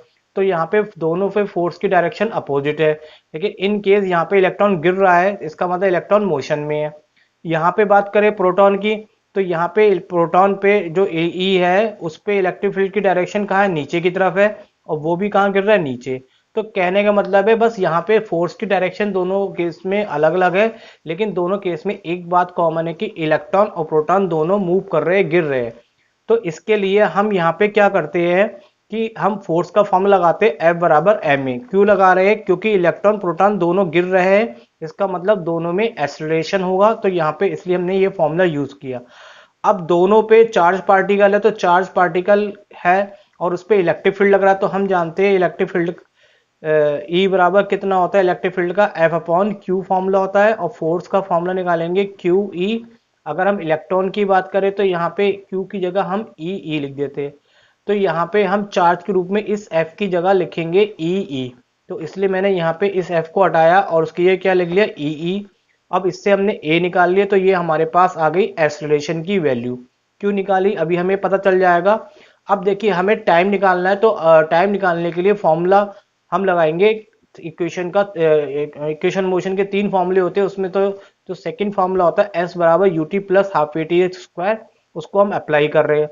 अब देखिए चाहे वो इलेक्ट्रॉन हो चाहे वो प्रोटॉन, दोनों ही रेस्ट से गिर रहे हैं, इसका मतलब दोनों केस में क्या होगा, यू की वैल्यू क्या होगी, जीरो होगी। तो हमने यहाँ पे जीरो लगा दिया इसकी जगह। जब इसकी जगह जीरो लगाएंगे तो आपके पास कैलकुलेशन होके बचेगा, ये पार्ट जीरो हो जाएगा, तो एस बराबर कितना बचेगा, हाफ ए टी स्क्वायर बचेगा। अब दोनों केस में हमें टाइम निकालना है, तो दोनों केस में हमें टाइम निकालना है, तो सर टाइम को हमने फॉर्मूला बनाने के लिए टी स्क्वायर इसको एलिमिनेट कर लिया, तो 2s अपॉन ए आ गया, और जब स्क्वायर हटाएंगे तो इक्वल में क्या आ जाएगा, अंडर रूट आ जाएगा। अब हमने जो ए की वैल्यू निकाली थी ये ई अपॉन एम, तो वो ए की वैल्यू भी हम यहाँ पे लगा देते हैं। तो लगाने के बाद ये वाला जो m है वो ऊपर चला जाएगा, तो फॉर्मूला बन जाएगा t का TSM अपॉन ई। तो इस तरीके से ये हमारे पास दोनों डायग्राम के लिए, चाहे वो इलेक्ट्रॉन हो चाहे वो प्रोटॉन, उसके लिए एक जनरल फॉर्मूला टाइम का हमने निकाल के रख लिया। अब हम यहाँ बात करते हैं फिगर ए के लिए। देखिए ये फॉर्मूला दोनों के लिए कॉमन है। अब देखिए दोनों में कॉमन क्या क्या चीज है, दोनों एक ही डिस्टेंस से गिर रहे थे, ठीक है। दोनों पे चार्ज, इलेक्ट्रॉन हो प्रोटॉन हो, चार्ज दोनों पे सेम होता है। इलेक्ट्रिक फील्ड भी कॉमन दे रखा है यहाँ पे दोनों के केस में, क्योंकि मैग्नीट्यूड क्या रखते हैं वो इलेक्ट्रिक फील्ड का सेम होता है। बस यहाँ पे अंतर किसका है बच्चों, मास का, क्योंकि इलेक्ट्रॉन का मास अलग लगेगा और प्रोटॉन का मास अलग। तो ये फॉर्मूला फिगर ए के लिए जब बनाएंगे तो इस फॉर्मूले को मैंने क्या करा, टी की जगह मैंने यूज करा टीई, यानी कि ये इलेक्ट्रॉन को जो गिरने में लगा समय है उसको टीई बोल रहे हैं। बाकी चीज सेम है, डिस्टेंस सेम है, चार्ज सेम है, इलेक्ट्रिक फील्ड सेम है, अलग क्या है, मास। तो मास की जगह हमने एम ई लगा दिया। अब हम यहाँ पे सारी वैल्यू लगा देते हैं। तो सारी वैल्यू कौन कौन सी है, डिस्टेंस की हमारे पास कितनी गिवन थी, 1.5 इंटू 10⁻²। इलेक्ट्रॉन का जो मास था वो भी हमने यहाँ पे लगा दिया 9.1 इंटू 10⁻31। इलेक्ट्रॉन पे चार्ज 1.6 इंटू 10⁻19, और इलेक्ट्रिक फील्ड आपको गिवन था 2 इंटू 10⁴। तो ये कैलकुलेशन आसान है, बहुत ही आसान है, 2 से 2 कट जाएगा, बाकी आप करके देख लेंगे। फिर भी अगर कोई प्रॉब्लम होती है तो प्लीज़ बताइएगा, मैं उसको भी फर्दर मतलब आपको सॉल्व करके दिखा दिया करूँगा अगर कहीं प्रॉब्लम आती है। तो ये कैलकुलेशन करके आपके पास आंसर आ जाएगा इलेक्ट्रॉन को गिरने में। तो ये हमने एक पार्ट कर लिया, इलेक्ट्रॉन को फॉल होने में कितना समय लगता है, 2.9 इंटू 10⁻⁹ सेकेंड। अब हम फिगर बी की बात करते हैं, तो फिगर बी में अगर हम यही फॉर्मूला यूज करें तो इसमें देखिए बस मास का अंतर होगा, बाकी सब सेम है। तो टी की जगह हम लिख देंगे टीपी। टी की जगह हमने टीपी इंडिकेट कर रहा है प्रोटॉन के गिरने में लगा समय, और मास एमपी हमने यहाँ पे प्रोटॉन का लगा दिया। तो देखिए सारी वैल्यू यहाँ पे सेम है सिवाय किसके, मास के। तो मास की जब वैल्यू हम लगाएंगे तो यहाँ पे प्रोटॉन का मास जो है हमारे पास 1.67 इंटू 10⁻27 है। बस यही वाली वैल्यू यहाँ पे डिफरेंट है, बाकी की सबकी पहली जैसी वैल्यू है, लेकिन कैलकुलेशन तो चेंज हो जाएगी। तो इसके हिसाब से इसका जो आंसर आ जाएगा वो टाइम आ जाएगा आपका 1.3 इंटू 10⁻7 सेकेंड। तो एक पार्ट हमने इस क्वेश्चन का कर लिया कि compute the time of fall in each case. दोनों के केस में जो टाइम निकालना था, दोनों के फॉल होने में जो टाइम निकालना था वो हमने यहाँ पे फाइंड आउट कर लिया। अब हम बात करेंगे अदर को पार्ट की, जो कि कहा जा रहा है कि construct the situation with that free fall under gravity. तो मैं एक नया पेज ले लेता हूँ और बाकी की मैंने सब चीज़ें हटा दी, बस जो हमने भी टाइम निकाला था इलेक्ट्रॉन के फॉल होने का और प्रोटॉन के फॉल होने का, वो मैंने यहाँ पे लिख लिया है। अब देखिए इन दोनों टाइम की अगर आप कंपेयर करें तो यहाँ पे पावर -9 है, इसका मतलब 0.00 करके 9 लगेगा, और ये 10 की पावर -7 है, 0.007। तो दोनों में बड़ा कौन हुआ? तो बड़ा हुआ यहाँ पे टीपी। टीपी का मतलब प्रोटॉन को गिरने में लगा समय क्या है, यहाँ पे ज्यादा है, बड़ा आ रहा है, तो इसका मतलब ये फॉल हो जाएगा। और इसमें गिरने में लगा समय क्या आ रहा है, कम आ रहा है, यानी कि ये देर में गिरेगा। तो इसका मतलब यहाँ पे बच्चों क्या है कि ये क्या चीज इंडिकेट कर रहा है कि जो हैवियर पार्टिकल जैसे प्रोटॉन है वो ग्रेटर टाइम लेगा। टाइम क्या लेगा, उसको ज्यादा समय लेगा to fall through the same distance. This is basic construct. जबकि यहाँ पे आप जानते हैं जब भी कोई दो बॉडी फ्रीली छोड़ी जाती है अंडर ग्रेविटी में तो दोनों सेम ही टाइम से फॉल होती है, जो कि मास से बिल्कुल क्या होती है, इंडिपेंडेंट। तो यहाँ पे बस यही वाली बात आ रही है कि ये दोनों फ्री फॉल बॉडी के केस में नहीं हो रहा है, इसलिए यहाँ पे दोनों का टाइम क्या आ रहा है, डिफरेंट आ रहा है। अच्छा, अब इसमें एक एनसीईआरटी में नोट दे रखा है, तो वो भी मैं आपको यहाँ पे समझा देता हूँ क्योंकि वो भी क्वेश्चन आ सकता है। तो नोट से मैं आपको यहाँ पे क्या है, जैसे कि अगर मैं यहाँ पे ये हमने अभी फॉर्मूला निकाला था एसोसिएशन का, ए बराबर ई ई, अभी हमने फर्स्ट पार्ट किया तो ये फॉर्मूला निकाला था, तो ये फॉर्मूला मैंने प्रोटॉन के लिए अप्लाई कर दिया, तो इसकी वैल्यू हम लगा के और चेक करते तो कुछ रिजल्ट नया आने वाला है। इलेक्ट्रॉन पे चार्ज इतना हो गया, इलेक्ट्रिक फील्ड दे रखा है, और मास ऑफ प्रोटॉन, तो इसको कैलकुलेट कर लेते हैं। तो ये आपका आ गया 1.9 इंटू 10⁻12। अब देखिए इसकी कंपेयर अगर हम ग्रेविटी से करें, ग्रेविटी की वैल्यू 9.8 होती है और इस एस्टेशन की वैल्यू कितनी हो गई, 1.9 इंटू 10⁻12 का मतलब इसके आगे 9 और कितने जीरो लग जाएंगे, 11। तो आप देखेंगे ये वैल्यू तो बहुत ही कम है और ये वैल्यू कितनी लार्ज है। इसका मतलब ये ग्रेविटी जो है इस एस्टेशन के सामने क्या है, बहुत नेग्लिजिबल है। तो यहाँ पे हम इसको इग्नोर कर सकते हैं।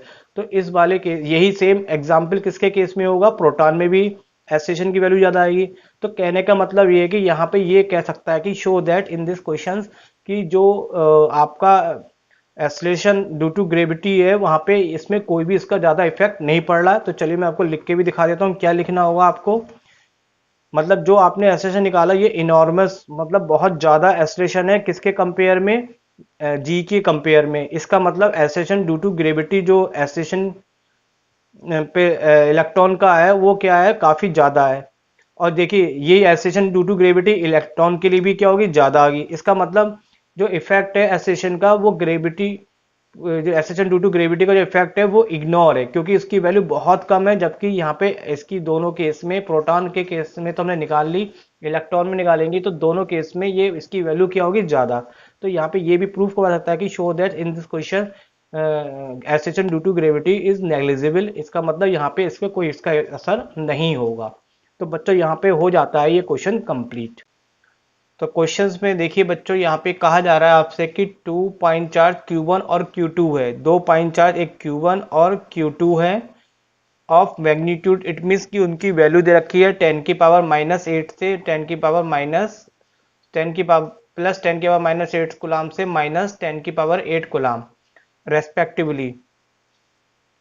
आर प्लेस 0.1 मीटर, वो एक दूसरे से कितनी डिस्टेंस पे प्लेस है, ये 0.1 मीटर। तो आप आधा आधा करेंगे तो ये 0.05 मीटर, 0.05 मीटर हो जाएगी। तो आपको यहाँ पे फाइंड क्या करना है, calculate the electric field find करना है 3 पॉइंट पे, ए पे, बी पे, सी पे। तो ए पॉइंट ये रहा, बी ये और सी ये, इन तीनों पॉइंट पे आपको क्या करना है, इलेक्ट्रिक फील्ड फाइंड करना है। तो चलिए एक एक करके हम इसको फाइंड आउट करेंगे। तो सबसे पहले बच्चों यहाँ पे हम इलेक्ट्रिक फील्ड निकालते हैं पॉइंट ए के लिए। अब देखिए ए पॉइंट आपका यहाँ पर है, जो इलेक्ट्रिक फील्ड हमें निकालना है ए पॉइंट पे। तो इलेक्ट्रिक फील्ड हमेशा बच्चों आपको पता है किसके द्वारा निकलता है, जहां जहां चार्ज होंगे। तो चार्ज एक तो ये है और एक चार्ज ये है, तो इन चार्जों के द्वारा हमारा इलेक्ट्रिक फील्ड बनेगा पॉइंट ए पे। तो सबसे पहले तो हमें ये पता लगाना पड़ेगा इलेक्ट्रिक फील्ड डायरेक्शन कौन सी, ए पॉइंट पे कौन कौन से इलेक्ट्रिक फील्ड और किस डायरेक्शन में वर्क कर रहे हैं। तो देखिए प्लस क्यू, जो Q1 चार्ज है ये प्लस का है। आप जानते हैं अगर कोई चार्ज प्लस का होता है तो उससे इलेक्ट्रिक फील्ड कहाँ होता है, बाहर की तरफ होता है। और अगर कोई माइनस चार्ज है तो उस पर इलेक्ट्रिक फील्ड कहाँ होता है, टूवर्ड्स चार्ज की तरफ होता है। तो यहाँ से जो Q1 से इतनी r डिस्टेंस पे, जो यानी कि डिस्टेंस कहे तो 0.05 है, तो यहाँ पे इलेक्ट्रिक फील्ड जो बनेगा ए पॉइंट पे, उसकी डायरेक्शन इधर की तरफ होगी। किस तरीके से होगी, तो मैंने यहाँ पे इंडिकेट करा है, ये E1 जो है इलेक्ट्रिक फील्ड है, वो चार्ज Q1 से बन रहा है पॉइंट ए पर। अब बात करेंगे Q2 के द्वारा, तो Q2 यहाँ पे क्या है, नेगेटिव का चार्ज है, तो नेगेटिव में इलेक्ट्रिक फील्ड उसी की तरफ लगेगा। तो Q2 के द्वारा बना हुआ चार्ज हम इलेक्ट्रिक फील्ड कंसिडर कर लिए E2, वो क्या करेगा, किसकी डायरेक्शन में लगेगा, इसी Q2 की डायरेक्शन में लगेगा, क्योंकि नेगेटिव की तरफ होता है, टूवर्ड्स होता है, और पॉजिटिव से हमेशा अवे होता है। तो हम यहाँ पे देख रहे हैं कि इलेक्ट्रिक फील्ड जो है ए पॉइंट पे दो फील्ड लग रहे हैं, E1 और E2।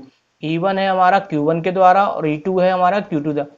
अब वेक्टर में अगर कोई कैलकुलेशन करते हैं तो डायरेक्शन के बिहाफ पे की जाती है। डायरेक्शन के बिहाफ पे क्या होती है, अगर कोई दो एक डायरेक्शन में हो तो उनको प्लस कर देते हैं, अगर कोई दो चीज एक दूसरे के अपोजिट हो तो माइनस कर देते हैं, कोई एक दूसरे से 90 डिग्री पे हो तो हम वहाँ पे पाइथागोरस का यूज करते हैं, और अगर कई अदर एंगल पर हो तो वहाँ पे हम कंपोनेंट का। तो इसी चार के बेस पे हम वेक्टर की कैलकुलेशन करते हैं। यहाँ पे हमारे इलेक्ट्रिक फील्ड दोनों एक ही डायरेक्शन में, इसका मतलब ए पॉइंट पे इलेक्ट्रिक फील्ड को हम यहाँ पे प्लस करेंगे। तो उसको करने से पहले हम पहले इन सबकी E1 और E2 की इंडिविजुअल वैल्यू निकालते हैं। तो देखिए बच्चों, आपने फॉर्मूला पढ़ रखा है इलेक्ट्रिक फील्ड का ड्यू टू पॉइंट चार्ज के द्वारा कितना होता है, E बराबर 1/4πε0 Q1/r²। तो पहले हम यहाँ पे इलेक्ट्रिक फील्ड Q1 के द्वारा निकाल रहे हैं, तो यहाँ पे E1 ले लिया और चार्ज को ले लिया हमने Q1। अब यहाँ पे हम इनकी वैल्यू लगाते हैं, तो यहाँ पे 1/4πε0 की वैल्यू कांस्टेंट है, ये कितनी होती है 9 इंटू 10⁻⁹। Q1 हमारे पास कितना दे रखा है 4, 10⁻⁻8, और R यानी कि Q1 की ए पॉइंट से जो डिस्टेंस है वो कितनी है 0.05। अब अगर हम इसको कैलकुलेट करते हैं तो कैलकुलेट देखिए किस तरीके से करा है, 10⁻9 में से 10⁸ जाएगी तो 10⁻1 बचेगी, इट मीन्स 10 बचेगा। यहाँ 0.5 का स्क्वायर खोलेंगे तो 0.05 का स्क्वायर हो जाएगा 0.025, और जब उसका 0.25 आएगा और उसका जब स्क्वायर करेंगे, सॉरी 0.05 का जब स्क्वायर करेंगे तो ये आएगा 0.0025 आएगा। तो उसको पावर के रूप में निकलने के लिए पॉइंट को हम यहाँ ले गए, तो 25 इंटू 10⁻⁻4 लिख सकते हैं। -4 ऊपर जाएगी तो पावर कितनी जाएगी +5, और यहाँ पे फिर 25 को अगर हम 9 से डिवाइड करेंगे तो आंसर आएगा 0.36। तो ये 10⁵ हो गई। अब हम डेसिमल को एक प्लेस अगर इधर शिफ्ट करते हैं तो हमारी एक पावर कम हो जाएगी, तो यहाँ पे इलेक्ट्रिक फील्ड E1 की जो वैल्यू है वो आ जाती है 3.6 इंटू 10⁴। अब बच्चों देखिए E2 की जब वैल्यू निकालेंगे तो चार्ज सेम है, चार्ज देखिए माइनस और प्लस से कोई फर्क नहीं पड़ता, वेक्टर क्वांटिटी में केवल मैग्नीट्यूड लगाया जाता है। तो 10⁻⁻8 कूलम चार्ज यहाँ पर भी है और डिस्टेंस भी सेम है, तो बिल्कुल सिमिलर वे में हम ये करते आएंगे तो हमारे पास E2 की जो वैल्यू है वो यही कैलकुलेट होके आ जाएगी, तो उसको करने की दोबारा जरूरत नहीं है हमें। अब देखिए यहाँ पे दोनों इलेक्ट्रिक फील्ड एक ही डायरेक्शन में है, तो इसका मतलब ए पॉइंट पे जो इलेक्ट्रिक फील्ड होगा वो दोनों E1 और E2 का क्या होगा, सम हो जाएगा। तो अब इन दोनों की वैल्यू लगा देते हैं, तो यहाँ पे मैंने E1 और E2 दोनों की वैल्यू लगा दी, दोनों को प्लस कर लेंगे तो कितना आ जाएगा 7.2 इंटू 10⁴ न्यूटन पर कूलम। तो ये हमारा पॉइंट ए पे क्या आ गया, इलेक्ट्रिक फील्ड आ गया। अब हम बात करेंगे पॉइंट बी की। अब हमें कहाँ पे निकालना है, बी पे इलेक्ट्रिक फील्ड निकालना है। तो बी पे इलेक्ट्रिक फील्ड निकालने के लिए अब बी पॉइंट हमारे पास यहाँ है, तो ये वाला जो चार्ज है वो इलेक्ट्रिक फील्ड लगाएगा लेकिन इस डायरेक्शन में अवे होगा, क्योंकि पॉजिटिव से क्या होता है अवे। तो यहाँ पे जो बी पॉइंट पे Q1 चार्ज के द्वारा, को दो ही चार्ज है तो दो ही इलेक्ट्रिक फील्ड बनेंगे। Q1 के द्वारा जो इलेक्ट्रिक फील्ड बन रहा है E1 वो इधर की तरफ होगा, और जो Q2 के द्वारा इलेक्ट्रिक फील्ड बनेगा E2 वो उसी की तरफ होता है। तो ये आप ध्यान रखना है कि जो नेगेटिव है उसी की तरफ इलेक्ट्रिक फील्ड होता है, पॉजिटिव से अवे होता है। अब देखेंगे यहाँ पे जो बी पॉइंट पे इलेक्ट्रिक फील्ड निकले उस पे दोनों फील्ड की डायरेक्शन एक दूसरे के अपोजिट है, तो फाइनल जो रिजल्ट आएगा दोनों को माइनस करने से आपको मिलेगा। उससे पहले हम E1 और E2 की वैल्यू निकालते हैं। तो देखिए पहले E1 की निकालने के लिए हमने चार्ज और डिस्टेंस ये वाली लेंगे, तो फॉर्मूला फिर से वही ले लिया। अब यहाँ पे अगर वैल्यू लगाते हैं तो वही 1/4πε0 की वैल्यू 9 इंटू 10⁻⁹। Q1 जो चार्ज है वो 10⁻⁻8 दे रखा है, और यहाँ पे जो हम डिस्टेंस लगाएंगे Q1 से B तक की लगाएंगे तो कितनी है 0.05। तो ये बिल्कुल सिमिलर कैलकुलेशन देखे तो ये बिल्कुल इसी की तरह है, जिसका आंसर कितना आया था 3.6 इंटू 10⁴। तो ये अभी हमने कैलकुलेट ही करा था। अब हम यहाँ पे दूसरा चार्ज निकालेंगे, दूसरी इलेक्ट्रिक फील्ड की वैल्यू निकालेंगे E2। तो E2 की जब वैल्यू निकालेंगे तो चार्ज तो बच्चों यहाँ पे सेम ही है 10⁻⁸ है, लेकिन बस यहाँ से यहाँ तक की जो डिस्टेंस है वो चेंज हो गई। तो इन तीनों को अगर प्लस करते हैं तो डिस्टेंस आती है 0.15। तो बस ऊपर वाले फॉर्मूले में केवल डिस्टेंस का डिफरेंस होगा, तो 0.15 का स्क्वायर आ जाएगा। और जब इसको आप कैलकुलेट कर लेंगे तो ये कैलकुलेट होके आ जाएगा 4 इंटू 10⁻3। लेकिन यहाँ पे हमें दोनों को माइनस करना है तो पावर सेम होनी चाहिए। तो 10⁻3 को हम 10⁻4 बना लेते हैं। तो 4 बनाने के लिए डेसिमल को हम इधर ले गए तो पावर एक बढ़ जाएगी, तो ये 4 हो गया।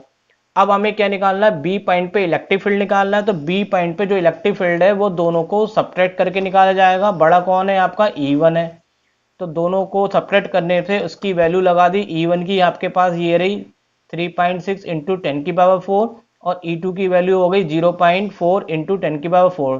तो 3.6 में से 0.4 माइनस करेंगे तो आपका जो आंसर बचेगा 3.2 इंटू 10⁻4 न्यूटन पर कूलम बचेगा। तो बच्चों यहाँ पे ये हमारे पास बी पॉइंट पे इलेक्ट्रिक फील्ड आ चुका है और ए पॉइंट पे। अब हम कहाँ पे फाइंड आउट करेंगे, सी पॉइंट पे। तो चलिए सी पॉइंट पे फाइंड आउट करने के लिए फिर से मैं सब चीज़ों को हटा देता हूँ क्योंकि थोड़ा सा जगह स्पेस चाहिए होगा। तो सी पॉइंट पे इलेक्ट्रिक फील्ड निकालना, तो सी पॉइंट ये रहा। अब यहाँ पे दो चार्ज ये रहे और ये रहे। तो देखिए कैसे करेंगे काम। यहाँ पर सबसे पहले Q1 चार्ज के द्वारा C पर हम इलेक्ट्रिक फील्ड निकालेंगे तो वो उससे अवे होगा। पॉजिटिव से हमेशा इलेक्ट्रिक फील्ड का होता है अवे, तो ये इससे क्या होगा अवे होगा। और E2 और माइनस Q2 से जब निकालेंगे तो ये इसकी डायरेक्शन यहाँ पर क्या होगी, इसी की तरफ होगी। तो E2 कहाँ जाएगा आपका नीचे की तरफ।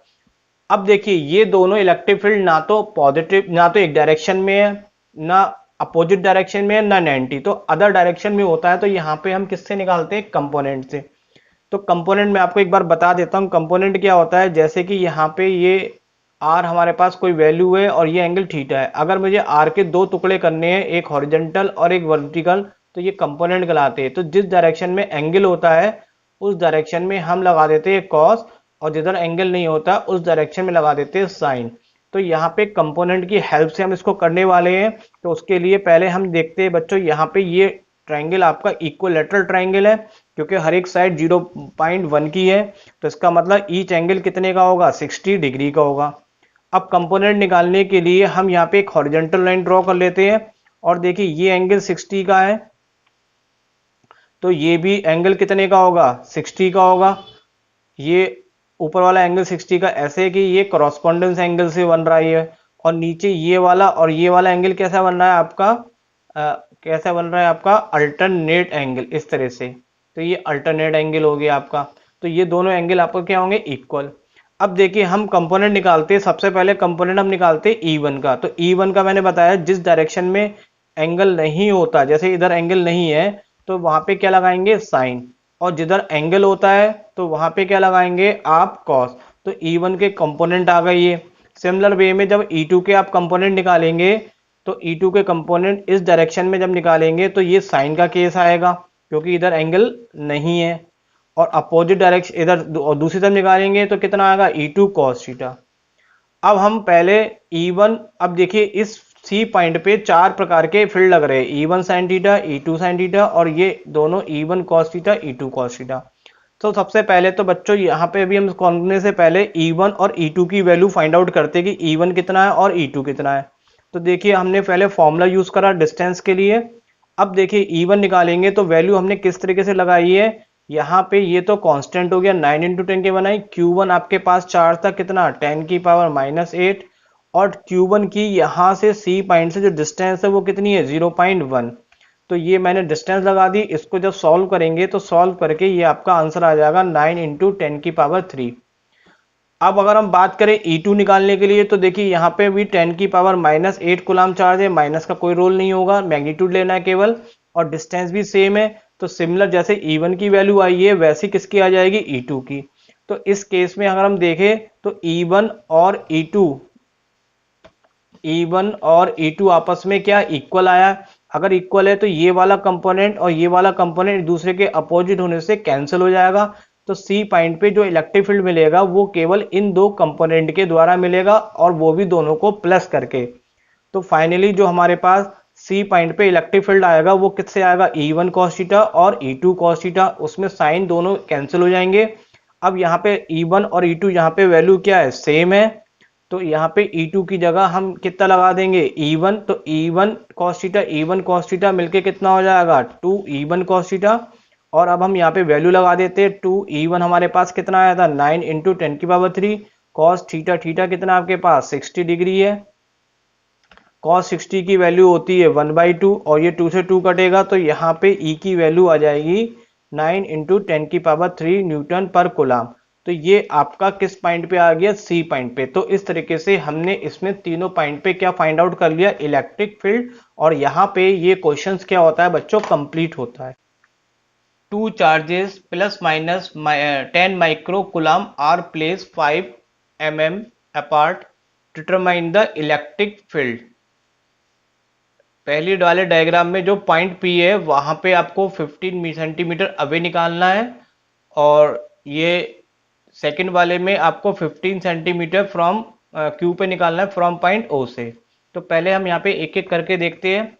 तो देखिए यहाँ पे बच्चों आपको ये डायग्राम दे रखा है, थोड़ा सा डायग्राम आपको समझ में नहीं आएगा तो इसके लिए मैं यहाँ पे आपको एक फेयर डायग्राम बना के दिखाता हूँ। सबसे पहले हम यहाँ पे जो पार्ट करेंगे वो ये ए वाला पार्ट सॉल्व करेंगे, उसके बाद हम बी वाला करेंगे।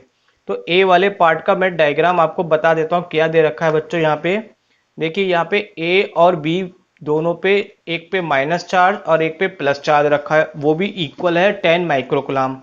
और दोनों के बीच की जो डिस्टेंस है वो कितनी है, 5 mm है। तो ये वही डायग्राम को मैंने थोड़ा अपने तरीके से बना दिया ताकि आपको अच्छे से समझ में आ जाए। तो ये दो चार्ज हो गए -10 और +10 और एक दूसरे से कितनी डिस्टेंस पर है, 5 mm पे। अब यहाँ पे इस डायग्राम में देखिए तो ये मिड पॉइंट जो O है इन दोनों का, वहां से कितने 15 सेंटीमीटर डिस्टेंस पे एक पॉइंट P है जहां पे हमें क्या फाइंड आउट करना है, इलेक्ट्रिक फील्ड पता करना है। तो हमने यहाँ पे क्या करा, जो डायग्राम दे रखा था उसको थोड़ा उसको एक्सपेंड रूप में कर लिया। तो यहाँ पे आपको सेंटर से डिस्टेंस दे रखी है और उस पर पॉइंट P दे रखा है, यहाँ पे ही हमें क्या निकालना है, इलेक्ट्रिक फील्ड फाइंड आउट करना है। तो यहाँ अभी हमने कुछ नहीं करा है, सिर्फ इस डायग्राम को हमने समझा है कि ये क्या चीज है। अब देखिए बच्चों, यहाँ पे ये आपने पढ़ा होगा इलेक्ट्रिक डाइपोल। इलेक्ट्रिक डाइपोल क्या होता है, if be place two opposite and equal charge at a small distance, जिसको हम 2a कहते हैं। तो ये एक सिस्टम बन जाता है हमारा डाइपोल। और डाइपोल सिस्टम बनने के बाद डाइपोल जब मूवमेंट निकालते हैं तो उसका फॉर्मूला क्या होता है, Q इंटू 2a। तो ये जो फॉर्मूले यूज होने वाले मैंने यहाँ पे लिख रखे हैं, तो एक बार थोड़ा सा फॉर्मूले को भी समझ लेते हैं। तो इलेक्ट्रिक डाइपोल मूवमेंट का फॉर्मूला P बराबर Q इंटू 2a होता है। P electric dipole, Q charge और 2a की हमारी जो दोनों चार्ज की बीच की डिस्टेंस होती है उसे लेंथ बोलते हैं। अब देखिए यहाँ पे इलेक्ट्रिक फील्ड दो केस में निकालेंगे हम, एक एक्सियल में। तो ये हमारी पोजीशन एक्सियल वाली है। एक्सियल में क्या होता है, जिधर ये डाइपोल रखा होता है उसी की एक्सिस में अगर हमें निकालना हो तो हम क्या बोलते हैं, एक्सियल। और एक्सियल के लिए फॉर्मूला हमारे पास होता है E = 1/4πε0 2p/r³। और अगर इक्वेटोरियम निकालना है तो इस फॉर्मूले का यूज करेंगे। फिलहाल अभी हमारा जो पहला वाला डायग्राम है ये पूरी तरह से हमारा क्या बन रहा है, एक डाइपोल बन रहा है। और किस पोजीशन में ये बन रहा है इलेक्ट्रिक फील्ड निकालने के लिए, एक्सियल। तो अब हम पहले देख भी लेते हैं, हमारे पास गिवन क्या है, चार्ज है Q, चाहे ये वाला Q लिखे चाहे ये Q। इलेक्ट्रिक फील्ड में माइनस प्लस कोई नहीं लगाते, सिर्फ मैग्नीट्यूड लेते हैं। तो मैग्नीट्यूड में 10 माइक्रोकूलम लिया। माइक्रोकूलम को जब कूलम में कन्वर्ट करते हैं तो किससे मल्टीप्लाई करते हैं, 10⁻⁻6 से। और फिर आपको इनकी बीच की डिस्टेंस दे रखी है, बीच की डिस्टेंस को हम लिखेंगे बच्चों किससे, 2a से, जो डाइपोल की लेंथ कहलाती है। और ये 5 mm है, mm को हम बदल लेते हैं मीटर में, तो उसके लिए हम 10⁻³ से करेंगे मल्टीप्लाई। और फिर आपको यहाँ पे क्या दे रखा है, जहां पे आपको इलेक्ट्रिक फील्ड फाइंड करना है वहां पे ये पॉइंट जो है वो मिड पॉइंट O से कितने डिस्टेंस पर है, 15 सेंटीमीटर। सेंटीमीटर को मीटर में करेंगे तो 10⁻² से क्या करेंगे, हम मल्टीप्लाई करेंगे। तो ये हमारे पास इतनी वैल्यू हो गई। अब हमें इलेक्ट्रिक फील्ड निकालना है, तो ये एक्सियल पोजीशन का हम डायरेक्ट फॉर्मूला जो हमारे पास लिखा हुआ है इसका हम यूटिलाइज करेंगे। तो यही फॉर्मूले को मैंने यहाँ पर लिख दिया है, क्योंकि ये एक्सियल की कंडीशन बन रही है। अब हम इसकी वैल्यू लगा देते हैं। तो यहाँ पे ये आप जानते हैं इसकी कांस्टेंट की वैल्यू कितनी होती है, 9 इंटू 10⁹ 2। और P का फॉर्मूला होता है Q इंटू 2A। तो P की जगह हमने Q इंटू 2A लिखा और अभी R ऐसी रहने देते हैं। अब हम इसमें और भी वैल्यू लगा देते हैं, किस किस की। Q की वैल्यू हमारे पास कितनी है, 10 इंटू 10⁻⁻6। 2A क्या है हमारे पास, डाइपोल की लेंथ जो कि कितनी है, 5 इंटू 10⁻⁻3। और R जो डिस्टेंस है वो कितनी है, 15 इंटू 10⁻⁻2। तो इस तरह से ये सब कैलकुलेट हो जाएगा। थोड़ा सा इसको मैं इजी करके दिखा देता हूँ किस तरीके से करा हमने। तो देखिए जितनी भी पावर है, पावर देखिए यहाँ पे 10⁻⁻6 और 10⁻⁻3 ये दोनों मिलके बन गया 10⁻⁻9। और 9 से ये +9 कट गया। और यहाँ पे पावर कितनी होगी, 3 2 जा 6, -6 होगी। माइनस इसको जो ऊपर ले जाएंगे तो ऊपर ले जाके यहाँ पे कितना हो जाएगा, 10 की पावर बन जाएगी ये 8। किस तरीके से 8 बनी है, ये 5 और 2 मिलके ये बन गया 10। और एक 10 ये रहा, तो 10 की पावर 2 ऊपर हो गई। और -6 जब ऊपर जाएगी तो ये +6 हो जाएगी। तो ये पावर कितनी हो गई, 10 की पावर 8। अब नंबर कितने बचे, ऊपर केवल 9 बचा। ये सब कैलकुलेट हो गया हमारा। और नीचे 15 का जब हम क्यूब करेंगे, 3 1 मल्टीप्लाई करेंगे तो ये आपका आ जाएगा। फर्दर आप इसको सॉल्व कर लेंगे। अभी तो इजी हो गया, तो ये डिवाइड करके आ जाएगा। और यहाँ पे हमें डेसिमल को 1 के बाद शिफ्ट करना होता है। तो यहाँ पे जब डेसिमल इधर करेंगे तो यहाँ पे 3 जो है -3 आएगा। तो इसमें से 8 में से 3 माइनस होके कितना आ जाएगा, 10 की पावर 5। तो ये हमारा एक पार्ट हो गया। इलेक्ट्रिक फील्ड जो हमें पहले वाले डायग्राम से निकालना था तो वो हमने निकाल लिया। अब बात करते हैं इस वाले डायग्राम की। तो चलिए इसको करने के लिए भी इसका भी डायग्राम हम बना लेते हैं। तो देखिए यहाँ पे जैसे दे रखा था, ये तो बिल्कुल नीचे वाला पार्ट है, ठीक है। अब हमें जो इलेक्ट्रिक फील्ड निकालना है वो कहाँ निकालना है, at a Q point. Q point ये रहा, और कितना, 15 सेंटीमीटर फ्रॉम द ओ। ये ओ से कितनी डिस्टेंस पर है आपका, 15 सेंटीमीटर की डिस्टेंस पे। तो यहाँ पे ये 15 सेंटीमीटर की डिस्टेंस है। और यहाँ पे हमें फाइंड करना है इलेक्ट्रिक फील्ड। अब देखेंगे तो ये पूरी पोजीशन बन रही है आपकी इक्वेटोरियल की। तो आपने जब डेरिवेशन करा होगा तो आपको पता है ये इक्वेटोरियल की कंडीशन है। और उस केस में फॉर्मूला कितना होता है इलेक्ट्रिक फील्ड का, E = 1/4πε0 P/r³। तो यहाँ पे भी हमारे पास पहले वैल्यू लिख लेते हैं। तो ये वैल्यू क्या है बच्चों, यहाँ पे मैं थोड़ा फास्ट कर देता हूँ, क्या कि ये तो हम कर चुके हैं। तो Q हमारे पास गिवन था, उसको कुलाम में माइक्रो कुलाम में था, कुलाम में करा तो -6 से करा। ये डिस्टेंस दे रखी थी हमें। और यहाँ पे ये भी कितनी डिस्टेंस में फाइंड करना है, 15 सेंटीमीटर, 10 की पावर -2 आ जाएगा। अब देखिए बच्चों यहाँ पे हम इसको निकालेंगे। तो ये बच्चों यहाँ पे जो ये वैल्यू इसकी लगा के अगर हम इसको दोबारा सॉल्व करेंगे तो बहुत टाइम खराब हो जाएगा। अब आप एक चीज देखिए, जो एक्सियल और इक्वेटोरियल में उसमें केवल इस 2 का अंतर है, यहाँ पे वो 2 नहीं है। तो यानी कि ये वाला जो पार्ट है वो इसका क्या है, जस्ट हाफ हो रहा है। तो अभी हम जो वैल्यू निकाल चुके हैं किसकी, जो एक्सियल की अभी हमने निकाली थी इस केस में, तो उसकी वैल्यू को जस्ट हम क्या कर दे, हाफ। तो ये वैल्यू जो ली है इससे कैलकुलेट नहीं करा है मैंने, ये पिछले वाला जो इलेक्ट्रिक फील्ड निकाला था एक्सियल में तो वो वाली वैल्यू ली। और इसका ये क्या है, जस्ट हाफ है। तो इसलिए हमने इसको 2 से डिवाइड कर दिया। और 2 से डिवाइड करेंगे तो ये हमारे पास आंसर आ जाएगा 1.3 इंटू 10⁵ न्यूटन पर कूलम। और ये यहाँ पे क्या हो गया, सेकंड वाली जो डायग्राम में था कि इलेक्ट्रिक फील्ड फाइंड करना था क्यू पे, तो ये वहां पे निकल के आ गया। क्वेश्चंस में आपको गिवन है कि इलेक्ट्रिक फील्ड कंपोनेंट दे रखा है फिगर में, एक्स डायरेक्शन में दे रखा है कितना, अल्फा x की पावर 1/2। और y और z डायरेक्शन में, यानी कि इलेक्ट्रिक फील्ड जितना भी है वो सारा x डायरेक्शन में है, y और z डायरेक्शन में नहीं है। साथ में आपको अल्फा की वैल्यू दे रखी है। और पूछा जा रहा है कि भाई कितना इलेक्ट्रिक फ्लक्स इस क्यूब से बनेगा, और साथ के साथ चार्ज पूछ रहा है। और गिवन दे रखा है जो साइड है ए की वो कितनी दे रखी है, 0.1 मीटर। तो सबसे पहले आप देखते हैं कि हमें गिवन क्या क्या चीज है। तो गिवन में हमारे पास इलेक्ट्रिक फील्ड है, वो भी केवल एक्स डायरेक्शन में है। अब देखिए हमें यहाँ पे इलेक्ट्रिक फ्लक्स निकालना है। तो फ्लक्स निकालने के लिए हम जानते हैं कि फ्लक्स क्या होता है, किसी भी एरिया से जितनी भी लाइनें पास होती है वो उसका क्या बताती है, फ्लक्स। अब यहाँ पे हम देखेंगे तो जो इलेक्ट्रिक फील्ड लाइन है वो हमारी ऐसे चल रही है एक्स डायरेक्शन में। तो एक्स डायरेक्शन में चल रही है, तो ये एक्स डायरेक्शन में चलने से केवल ये दो ही सरफेस से पास हो रही है, एक ये वाली ब्लू जो शेड में दिखा रखी है और दूसरी ये वाली। तो हमारा जो इस पूरे क्यूब से फ्लक्स बनेगा वो एक इससे बनेगा, इसको हम लिख देते हैं लेफ्ट फ्लक्स फाई एल, और ये राइट साइड की सरफेस कह देते हैं इसे फाई आर। तो केवल दो ही सरफेस से फ्लक्स बनेगा, और जो पूरे क्यूब का फ्लक्स होगा वो दोनों के ऐड होने से हमें फाइनल आंसर मिल जाएगा।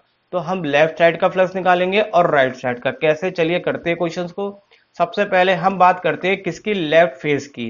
तो लेफ्ट फेस हमारा ये वाला है। लेफ्ट फेस के लिए पहले हम इलेक्ट्रिक फील्ड फाइंड करते हैं, उसके बाद हम फाइंड करेंगे इलेक्ट्रिक फ्लक्स। तो देखिए आपको फॉर्मूला दे रखा था इलेक्ट्रिक फील्ड का, ई एक्स बराबर एल्फा एक्स की पावर 1/2। तो ये जो सरफेस है ये ओरिजिन से कितनी डिस्टेंस पे प्लेस है, ए डिस्टेंस पे प्लेस है। तो इसलिए यहाँ पे हम x की जगह कितना लगा देते हैं, a लगा देते हैं। तो जब हम x की जगह a लगाएंगे तो हमारे पास लेफ्ट साइड से इलेक्ट्रिक फील्ड की वैल्यू आ जाएगी कितनी, अल्फा a की पावर 1/2। अब हम फ्लक्स निकालेंगे, तो फ्लक्स का फॉर्मूला आप जानते ही, फ्लक्स का फॉर्मूला होता है ई डॉट डी एस, यानी कि इलेक्ट्रिक फील्ड एरिया और जो जिससे पास हो रहा उसका एरिया वेक्टर, यानी कि डेल्टा एस। अब ई डॉट डी एस का फॉर्मूला देखिए कैसे करते हैं, ए डॉट बी हमने पढ़ा है, ए डॉट बी का फॉर्मूला होता है ए बी कॉस थीटा। तो जब हम ई डॉट डी एस को खोलेंगे तो ई डॉट डी एस को खोलने पे कितना आ जाएगा, ई एल डी एस, और साथ में कितना आ जाएगा, कॉस थीटा। अब देखिए थीटा की जो वैल्यू है वो कितनी है यहाँ पे, तो यहाँ पे एरिया वेक्टर की डायरेक्शन आपको गिवन है डायग्राम में, ये इस तरफ से दे रखी है, और जो इलेक्ट्रिक फील्ड है वो हमारा इसके अपोजिट चल रहा है। तो नेचुरली यहाँ पे इसकी वैल्यू कितनी है, 180 डिग्री। तो हम यहाँ पे ये वाली वैल्यू लगा देते हैं एंगल की, कितनी, 180। और साथ के साथ हमने जो इलेक्ट्रिक फील्ड निकाला था लेफ्ट सरफेस के लिए उसकी भी वैल्यू लगा दी।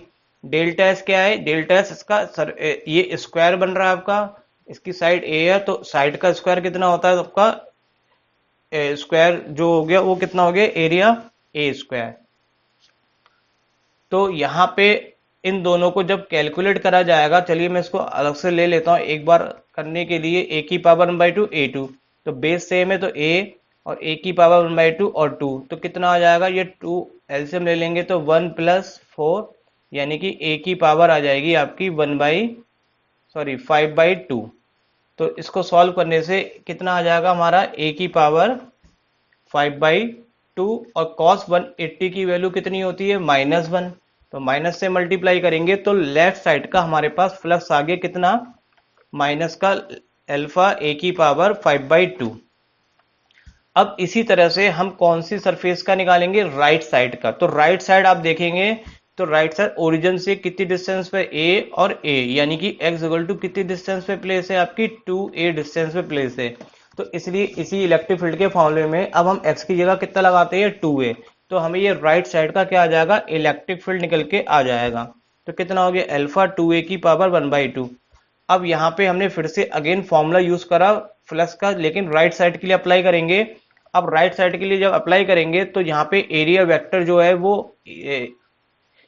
एरिया वेक्टर जो है वो इलेक्ट्रिक फील्ड की डायरेक्शन में ही है, क्योंकि यहाँ पे देखिए दिखा रखा है एरिया वेक्टर डायरेक्शन वो इलेक्ट्रिक फील्ड की डायरेक्शन में है। तो इसका मतलब यहाँ पे एंगल इस बार कितना लगेगा, 0 डिग्री, जबकि इस वाली सरफेस के लिए कितना था एंगल आपका, कितना था, 180 डिग्री था, क्योंकि वो यहाँ पे क्या था, इसके अपोजिट था। तो चलिए इसकी वैल्यूज को हम लगा लेते हैं। तो यहाँ पे हमने देखी कौन कौन सी वैल्यू लगाई, यहाँ पे हमने ई आर का मतलब राइट साइड का इलेक्ट्रिक फील्ड लगाया कितना, अल्फा a 2a की पावर 1/2, और एरिया लगाया इस सरफेस का, तो सरफेस हमारी स्क्वायर है तो स्क्वायर का एरिया कितना होता है, साइड का स्क्वायर, और ये एंगल सेम डायरेक्शन में इलेक्ट्रिक फील्ड के एरिया वेक्टर तो 0। अब इसको भी कैलकुलेट अगर हम करते हैं तो कितना आएगा ये ऑल ओवर कैलकुलेट आ जाएगा। कैसे आया, चलिए मैं इसको बताता हूं यहाँ पे। तो देखिए आपको अल्फा दे रखा था 2a की पावर 1/2 a स्क्वायर और cos 0, ये आपको दे रखा है। इसको कैसे सॉल्व किया मैंने, अल्फा 2 की पावर 1/2 को अलग करेंगे और a की पावर 1/2, जो 1/2 पावर है वो इस पे और इस पे दोनों पे आ जाएगी, और कितना a स्क्वायर, cos 0 की वैल्यू हो गई 1।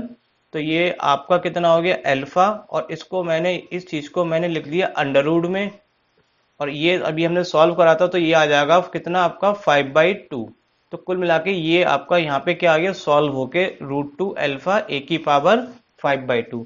तो ये आ गया राइट साइड का फ्लक्स। अब हमें टोटल फ्लक्स निकालना था, तो टोटल फ्लक्स कितना बनता, हमारे पास दो ही सरफेस थी, राइट और लेफ्ट, और सरफेस में इलेक्ट्रिक फील्ड इसलिए नहीं था क्योंकि उस साइड में हमें इलेक्ट्रिक फील्ड जीरो दे रखा था, तो कोई भी फ्लक्स नहीं बनेगा।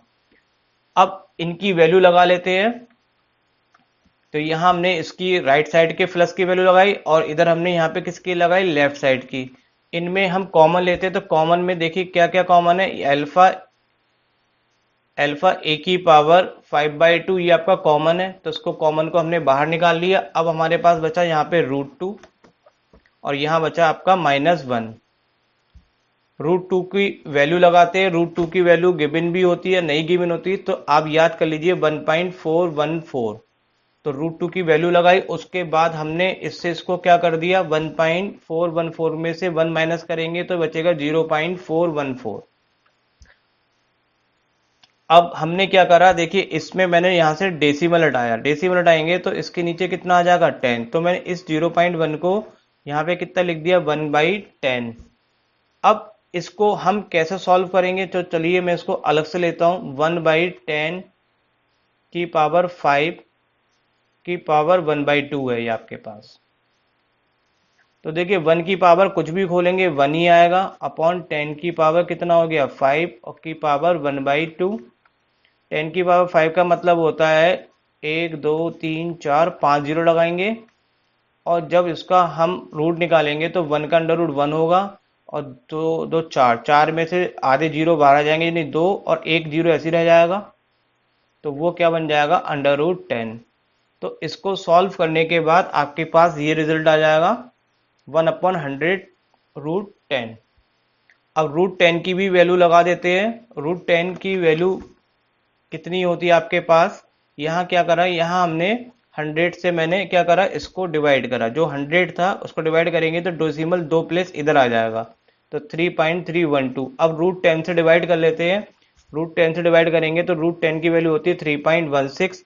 अब इसको हम सॉल्व कर लेंगे तो फाइनल आंसर आ जाएगा आपका कितना, 1.048, और इसको राउंड में लिखेंगे तो राउंड में आपका आंसर आ जाएगा 1.05 न्यूटन मीटर स्क्वायर कूलाम -1। तो ये आपका एक पार्ट सॉल्व हो गया, फ्लक्स पूछा गया था तो फ्लक्स हमने यहाँ पे निकाल लिया। अब हम बात करते हैं नेट चार्ज के लिए। देखिए एक बात मैं आपको बता दूं, एनसीईआरटी में जो नेट चार्ज निकाला गया वो इस फ्लक्स को लेके निकाला गया, आप इससे भी निकालेंगे तो भी गलत नहीं होगा। तो फिलहाल तो मैं थोड़ा इजी करने के लिए, कैलकुलेशन तो हमें मैनुअली करनी होती है, तो हम यहाँ पर राउंड ऑफ वाली वैल्यू यूज कर लेते हैं, 1.05 न्यूटन मीटर स्क्वायर कूलाम -1। तो आप का फॉर्मूला चार्ज, तो गॉस लॉ पढ़ा है, गॉस लॉ के अकॉर्डिंग क्या होता है, फाइव इक्वल टू कितना होता है, क्यू अपॉन एप्सिलॉन नॉट, और क्यू बराबर निकालेंगे तो 5 इंटू एप्सिलॉन नॉट। 5 अभी हमने निकाला 1.05, और एप्सिलॉन नॉट की वैल्यू आपको गिवन होती है क्वेश्चन में, तो ये आपके पास है गिवन 8.854 इंटू 10 की पावर -12। इसको कैलकुलेट कर लेंगे, तो कैलकुलेट करने के बाद ये वाला आंसर आ जाएगा। और मैं आप लोगों का कंफ्यूजन ना हो तो यहाँ पे थोड़ा सा एनसीईआरटी में आंसर इससे डिफरेंट मिलेगा, उसका रीजन मैं आपको बताता हूँ। मैंने अभी जैसा कहा था कि यहाँ पे 5 की वैल्यू इन्होंने कितनी ली है, 1.048, तो ये कैलकुलेशन करने में थोड़ा ज़्यादा टाइम लेती है, इसलिए मैंने राउंड ऑफ वाली ली थी। गलत ये नहीं होता ऐसा, आप दोनों में से कोई भी ले सकते हैं। तो जब इसको मैं ये वाली वैल्यू यहाँ पे अगर लगा के कैलकुलेट करता हूँ इसकी जगह ये वाली वैल्यू, तो ये बिल्कुल मेरा आंसर किससे मैच कर जाएगा, एनसीईआरटी बुक से मैच कर जाएगा। तो कोई फर्क नहीं पड़ता आपका ये आंसर निकले और ये आंसर, ये लगभग राउंड ऑफ में ही माने जाते हैं, तो बोथ आर इक्वल। तो देखिए क्वेश्चंस में क्या कहा जा रहा है कि एक इलेक्ट्रिक फील्ड है आपके पास जो पॉजिटिव एक्स डायरेक्शन में वर्क कर रहा है, and uniform with the same magnitude, और उसी मैग्नीट्यूड से नेगेटिव डायरेक्शन में भी वर्क लग रहा है।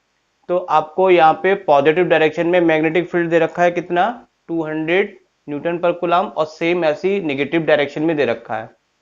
और आपको यहाँ पे क्या है, एक राइट सर्कुलर सिलेंडर है जिसकी जो लेंथ है वो कितनी दे रखी है आपको, 20 सेंटीमीटर, और इसकी रेडियस यानी कि ये डिस्टेंस जो रेडियस है ये दे रखी है 5। Its centre at the origin, इसका सेंटर ओरिजिन पे है, यानी कि यहाँ पे ये ओरिजिन है 0,0 along the x axis. One face, यहाँ से ओरिजिन से एक जो फेस है वो यहाँ से कितने डिस्टेंस पर दिखा रहे हैं, 10 सेंटीमीटर, यानी कि ये डिस्टेंस आपकी 10 सेंटीमीटर है। और ऐसी अदर जो है वो अपोजिट जो फेस है वो कितने पे है, -10 पे है।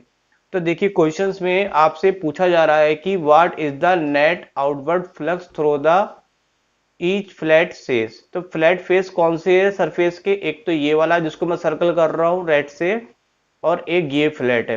तो इन दोनों से हमें क्या निकालना है, फ्लक्स निकालना है। अब देखिए फ्लक्स का फॉर्मूला क्या होता है, फ्लक्स का फॉर्मूला होता है phi equal to integration E dot D S. अब यहाँ पे हम जो फ्लक्स निकाल रहे हैं पहले राइट साइड का निकाल रहे हैं। राइट साइड मतलब ये ओरिजिन है, ओरिजिन से हम इधर की तरफ चल रहे हैं, तो इस फेस का हम निकाल रहे हैं यहाँ पे राइट साइड का।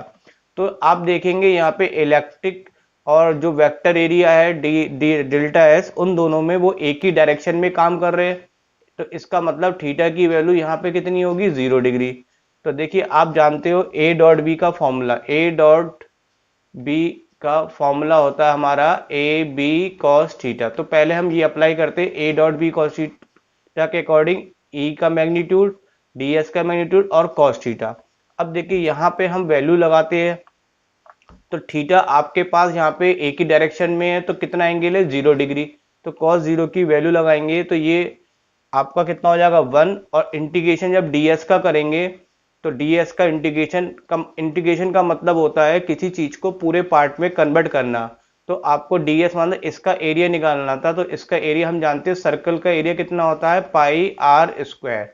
तो जब आप इसका इंटीग्रेशन करेंगे तो ये कितना हो जाएगा आपका, पाई आर स्क्वायर हो जाएगा। अब देखिए आपको यहाँ पे इलेक्ट्रिक फील्ड की वैल्यू कितनी गिवन है, 200। तो अब हम वैल्यू लगा देते हैं यहाँ पे। हमने क्या करा, यहाँ पे इलेक्ट्रिक फील्ड की वैल्यू 200 है, पाई हमारे पास कितना है 3.14, और यहाँ पे रेडियस दे रखी थी 5 सेंटीमीटर। तो रेडियस आर की जगह जो 5 सेंटीमीटर में है इसको हमने मीटर में करा है, तो मीटर में करने के लिए 10⁻⁻² से क्या करेंगे, मल्टीप्लाई। तो ये आर स्क्वायर है तो हमने इसको यहाँ पे लिया। अब यहाँ पे फाइनली इसको जब कैलकुलेट कर लेंगे तो आपका आंसर राइट साइड का फ्लक्स कितना आ जाएगा, 1.57। देखिए सिमिलर जब हम निकालेंगे लेफ्ट साइड का फ्लक्स, तो देखिए रेडियस भी सेम है और डिस्टेंस भी सेम है, तो इसका मतलब फ्लक्स लेफ्ट साइड में भी क्या आएगा, सेम आएगा। तो उसको कैलकुलेट करने की जरूरत नहीं है, हम लेफ्ट साइड का डायरेक्टली इसी के बिहाफ पे लिख देंगे। तो ये भी, ये राइट साइड का फ्लक्स हो गया और ये आपका लेफ्ट साइड का फ्लक्स हो गया। तो आपको फर्स्ट क्वेश्चन में तो यही कहा गया था कि भाई नेट आउटवर्ड फ्लक्स बताना है ईच फ्लैट के द्वारा, ईच फ्लैट फेस के द्वारा। तो एक राइट फेस है और एक लेफ्ट फेस, तो फर्स्ट पार्ट हो गया। सेकेंड पार्ट पूछ रहा है what is the flux through the side of the cylinder. अब देखिए साइड ऑफ द सिलेंडर कौन सी होती है, तो देखिए ये एक सिलेंडर जो मैं बना रहा हूँ ये तो सिलेंडर हो गया। तो साइड ऑफ सिलेंडर का मतलब ये जिसको मैं डार्क लाइन कर रहा हूँ ये आपकी साइड ऑफ सिलेंडर है, यानी कि आपको फ्लक्स ऐसे और ऐसे निकालना है। तो सेकेंड पार्ट में भी हम फॉर्मूला फिर वही अप्लाई करेंगे, ई फाई का E D S cos theta. But देखेंगे यहाँ पे थीटा की वैल्यू कितनी है। देखिए इलेक्ट्रिक फील्ड आपका इधर वर्क कर रहा है और एरिया वेक्टर का ऊपर है, तो एंगल कितना हो गया आपका 90 डिग्री। तो यहाँ पे हम cos 90 की वैल्यू लगाएंगे, और cos 90 की वैल्यू बच्चों कितनी होती है, cos 90 की वैल्यू होती है 0। तो जब इसकी वैल्यू 0 लगाएंगे तो ये पूरे आंसर को क्या कर देगा, 0 कर देगा। तो यहाँ पे कोई भी फ्लक्स हमें नहीं मिलेगा। तो ये बी पार्ट हो गया। और सी पार्ट में कहा जा रहा है कि what is the net outward flux through the cylinder. Through the cylinder मतलब पूरे सिलेंडर से कितना फ्लक्स बनना है। तो देखिए पूरा सिलेंडर दो फ्लैट सरफेस से बना है और ये इधर उधर साइड सरफेस से बना हुआ है, तो सबका हमने क्या निकाल रखा है, फ्लक्स। और फ्लक्स हमारी स्केलर क्वांटिटी है, और स्केलर क्वांटिटी का जब रिजल्टेंट निकालते हैं तो वो सारी चीजों का सम होता है। तो अब हम नेट जब फ्लक्स निकालेंगे तो हमारे पास फ्लक्स कौन कौन से, लेफ्ट का फ्लक्स है, लेफ्ट का मतलब इस चीज का हो गया, राइट का फ्लक्स ये वाली साइड हो गई, और ये फाइव सी को माना हमने माना है कि ये सरफेस जो इसकी इधर उधर की है उसके द्वारा। तो ये टोटल वैल्यू हम निकाल भी चुके हैं। अब हम इसको लगा देते हैं। लेफ्ट फ्लक्स की वैल्यू हमारे पास 1.57, राइट फ्लक्स की वैल्यू 1.57, और 5c की वैल्यू कितनी, 0। तो इसको जब हम ऐड करेंगे तो ये आपका पूरे सिलेंडर के द्वारा क्या आ जाएगा, net outward flux through the cylinder, ये पूरे सिलेंडर के द्वारा आ गया।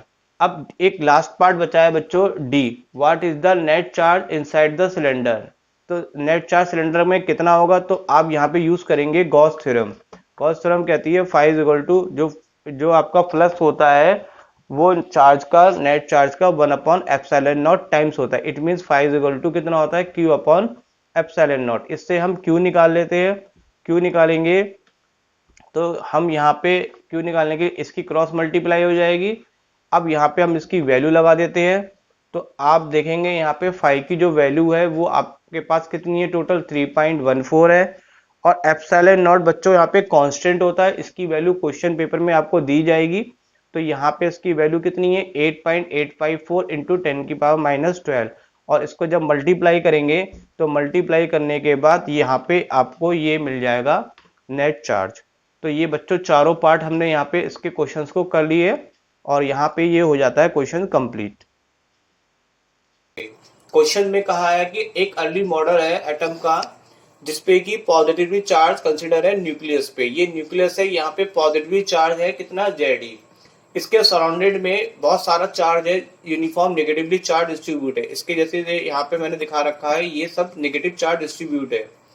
तो इस तरह से नेगेटिव चार्ज डिस्ट्रीब्यूट है कि एटम जो है वो होल इज न्यूट्रल। न्यूट्रल का मतलब है कि जितना चार्ज अगर न्यूक्लियस पे होगा उसके चारों ओर जितना चार्ज डिस्ट्रीब्यूट होगा। तो देखिए यहाँ पे वैसे मैं कहूँ कि न्यूक्लियस पे 5 चार्ज है, 5 कूलम, तो इसके चारों कितना चार्ज डिस्ट्रीब्यूट हो कि ये न्यूट्रल हो जाए। तो ये कितना होना चाहिए, -5।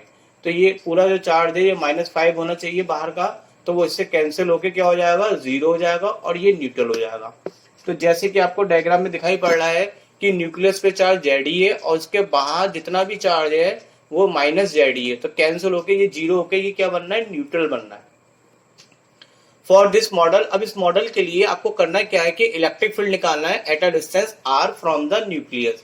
न्यूक्लियस से r डिस्टेंस पे आपको इलेक्ट्रिक फील्ड निकालना है। अब देखिए ये नहीं कहा गया कि न्यूक्लियस से r डिस्टेंस पे इलेक्ट्रिक फील्ड कहाँ निकाले, मतलब यहाँ पे निकाले या बाहर निकाले न्यूक्लियस से या फिर इसके बाहर निकाले। तो ये आपसे नहीं कहा गया कि न्यूक्लियस से कितनी डिस्टेंस पर आपको इलेक्ट्रिक फील्ड निकालना है। तो 3 केस हो सकते हैं इसके।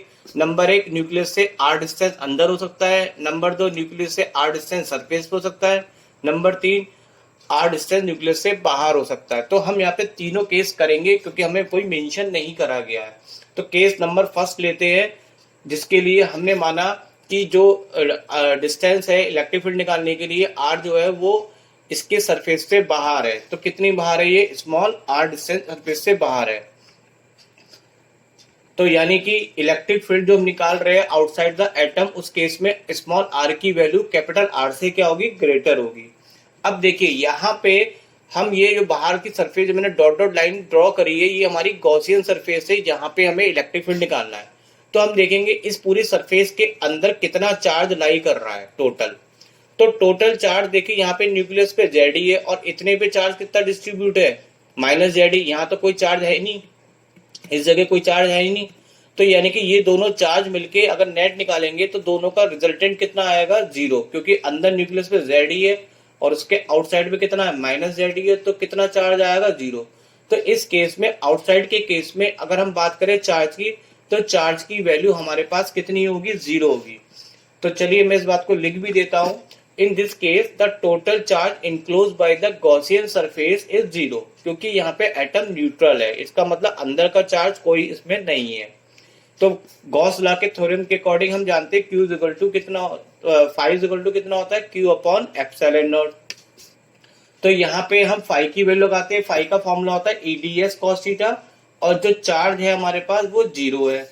अगर हम EdS cos थीटा को सॉल्व करते हैं तो इंटीग्रेशन से E बाहर आ जाएगा और ds cos 0, और यहाँ का ये पूरा पार्ट राइट साइड में कितना हो जाएगा, 0 हो जाएगा। जब हम इसका इंटीग्रेशन करेंगे तो इंटीग्रेशन करते समय यहाँ पे ds का हमने इंटीग्रेशन ले लिया कितना है, a है।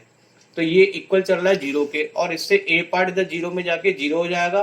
तो फाइनली हमारे पास इलेक्ट्रिक फील्ड क्या हो जाएगा, 0 आएगा। ये इलेक्ट्रिक फील्ड हमने निकाला है इसके बाहर साइड पे, क्योंकि हमें क्वेश्चन में मेंशन नहीं दिया गया था कि कहाँ फाइंड आउट करना है।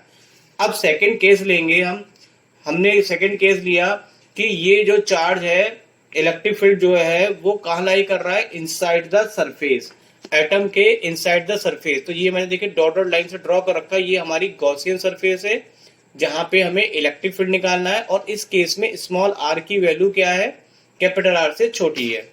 अब देखिए, अगर मैं यहाँ पे पूरे इसकी बात करता तो पूरा चार्ज हमारा पास क्या था, 0 था, लेकिन अब हमें केवल इतने डॉटेड लाइन के नेट चार्ज को निकालना है। तो पहले नेट चार्ज से पहले हम ये निकालेंगे कि अंदर इसमें कितना चार्ज लाई कर रहा है। अब देखिए, इसको करने के लिए चार्ज का डिस्ट्रीब्यूशन यहाँ पे कैसा स्फीयर है, तो वॉल्यूम के रूप में। तो वॉल्यूम चार्ज डेंसिटी को हम लेके चलेंगे, तो वॉल्यूम चार्ज डेंसिटी बाहर के लिए अप्लाई करेंगे और वॉल्यूम चार्ज डेंसिटी अंदर के लिए अप्लाई करेंगे। वॉल्यूम चार्ज डेंसिटी बच्चों क्या होता है, आपने पढ़ रखा है, वॉल्यूम चार्ज डेंसिटी होता है जिसको हम लिखते हैं रो से, वो चार्ज अपॉन वॉल्यूम, यानी कि charge distribute per unit volume को हम बोलते हैं वॉल्यूम चार्ज डेंसिटी, जिसको हम बोलते हैं रो। तो जो वॉल्यूम चार्ज डेंसिटी है, तो वॉल्यूम तो यहाँ पे भी है, मतलब ये भी स्पेयर है और बाहर भी स्पेयर है। तो वॉल्यूम चार्ज डेंसिटी दोनों केस में क्या होगी, बाहर वाले सर्किल के लिए और अंदर वाले सर्किल के लिए क्या होगी, इक्वल होगी। तो यहाँ पे हमने पहले वॉल्यूम चार्ज डेंसिटी भी बाहर के लिए और अंदर के लिए अप्लाई करा। अंदर के लिए मैंने मान लिया यहाँ पे कितना है, रो डैश है।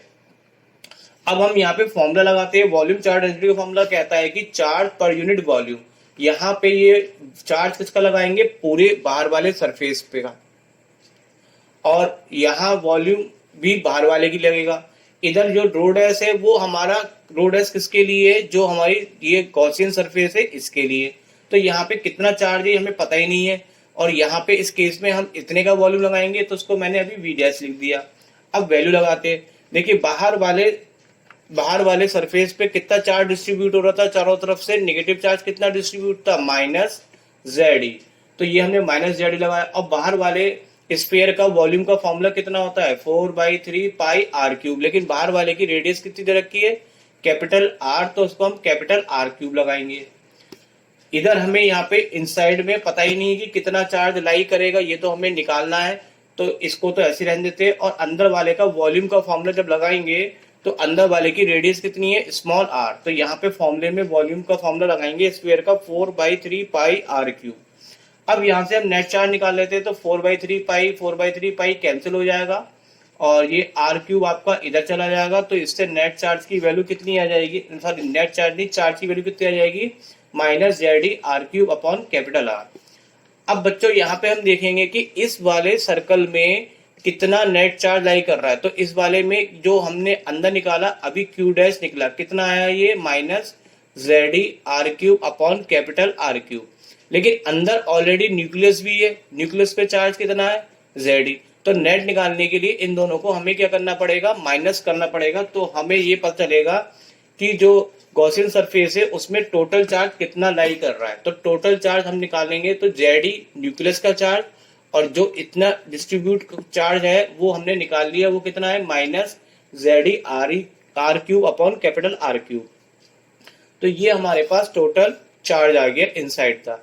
अब हम फिर से फॉर्म लगाते हैं, फाई बराबर क्यू अपॉन एप्सिलॉन नॉट, और यहाँ पे इस बार क्यू की वैल्यू हमारे पास कितनी है, ये Z minus Z R cube upon capital R cube है। यहाँ फाइव की जगह हमने लग दिया EDS cos 0। अब यहाँ पे इसमें तो E बाहर आ गया हमारा, और ये cos 0 की वैल्यू 1 हो गई, और बचा DS। और राइट साइड में देखे तो यहाँ पे हमने क्या करा है बच्चों, यहाँ पे ZE मैं करके दिखाऊं, तो इसमें ZE मैंने कॉमन ले लिया, तो 1 माइनस कितना बचेगा, R cube upon capital R cube, और नीचे कितना है, एप्सिलॉन नॉट। तो मैंने इसको एक साथ लिख दिया, यहाँ पे जेड अपॉन एप्सिलॉन नॉट को एक साथ लिख दिया, और ये कितना बचा, 1 minus R cube upon R cube. अब यहाँ पे हम इसका इंटीग्रेशन करेंगे। इंटीग्रेशन का मतलब होता है उसकी पूरी वैल्यू फाइंड आउट करना। अगर हमें किसी सरफेस के बारे में जानकारी होती कि वो किस शेप की है, तो हम डायरेक्ट फॉर्मूला लगा सकते हैं, नहीं होती है तो हमें इंटीग्रेशन करके दिखाना होता है। तो ds हम एरिया निकालेंगे, तो हम ये एरिया जानते हैं कि कितना होता है सरफेस का, स्फीयर का कितना होता है, 4 पाई आर स्क्वायर। तो हमने यहाँ पे इसका एरिया लगा दिया कितना, 4 पाई आर स्क्वायर, क्योंकि यहाँ पे हम छोटी वाली सरफेस को लेके कंसिडर कर रहे हैं, इसलिए स्मॉल आर लगाया। अब यहाँ से हम इलेक्ट्रिक फील्ड की जब वैल्यू निकालेंगे, तो जो इलेक्ट्रिक फील्ड की वैल्यू निकालेंगे, तो ये वाला पार्ट कहाँ जाएगा, आपका इधर ट्रांसफर हो जाएगा, डिवाइड में आ जाएगा। तो इस हिसाब से ये आ जाएगा Z upon 4 pi R square epsilon naught 1 minus R cube upon capital R cube. अब हम एक छोटा सा काम करते, इस आर स्क्वायर को मैं इसके अंदर ले जाता हूँ, अंदर ले जाऊंगा तो ये हमारे पास रिजल्ट कितना आ जाएगा, ये आर स्क्वायर में अंदर ले गया तो यहाँ पे 1/r² हो गया, और यहाँ पे जब आर स्क्वायर अंदर ले गया तो आर स्क्वायर से आर क्यूब कट जाएगा तो बचेगा कितना, r/r।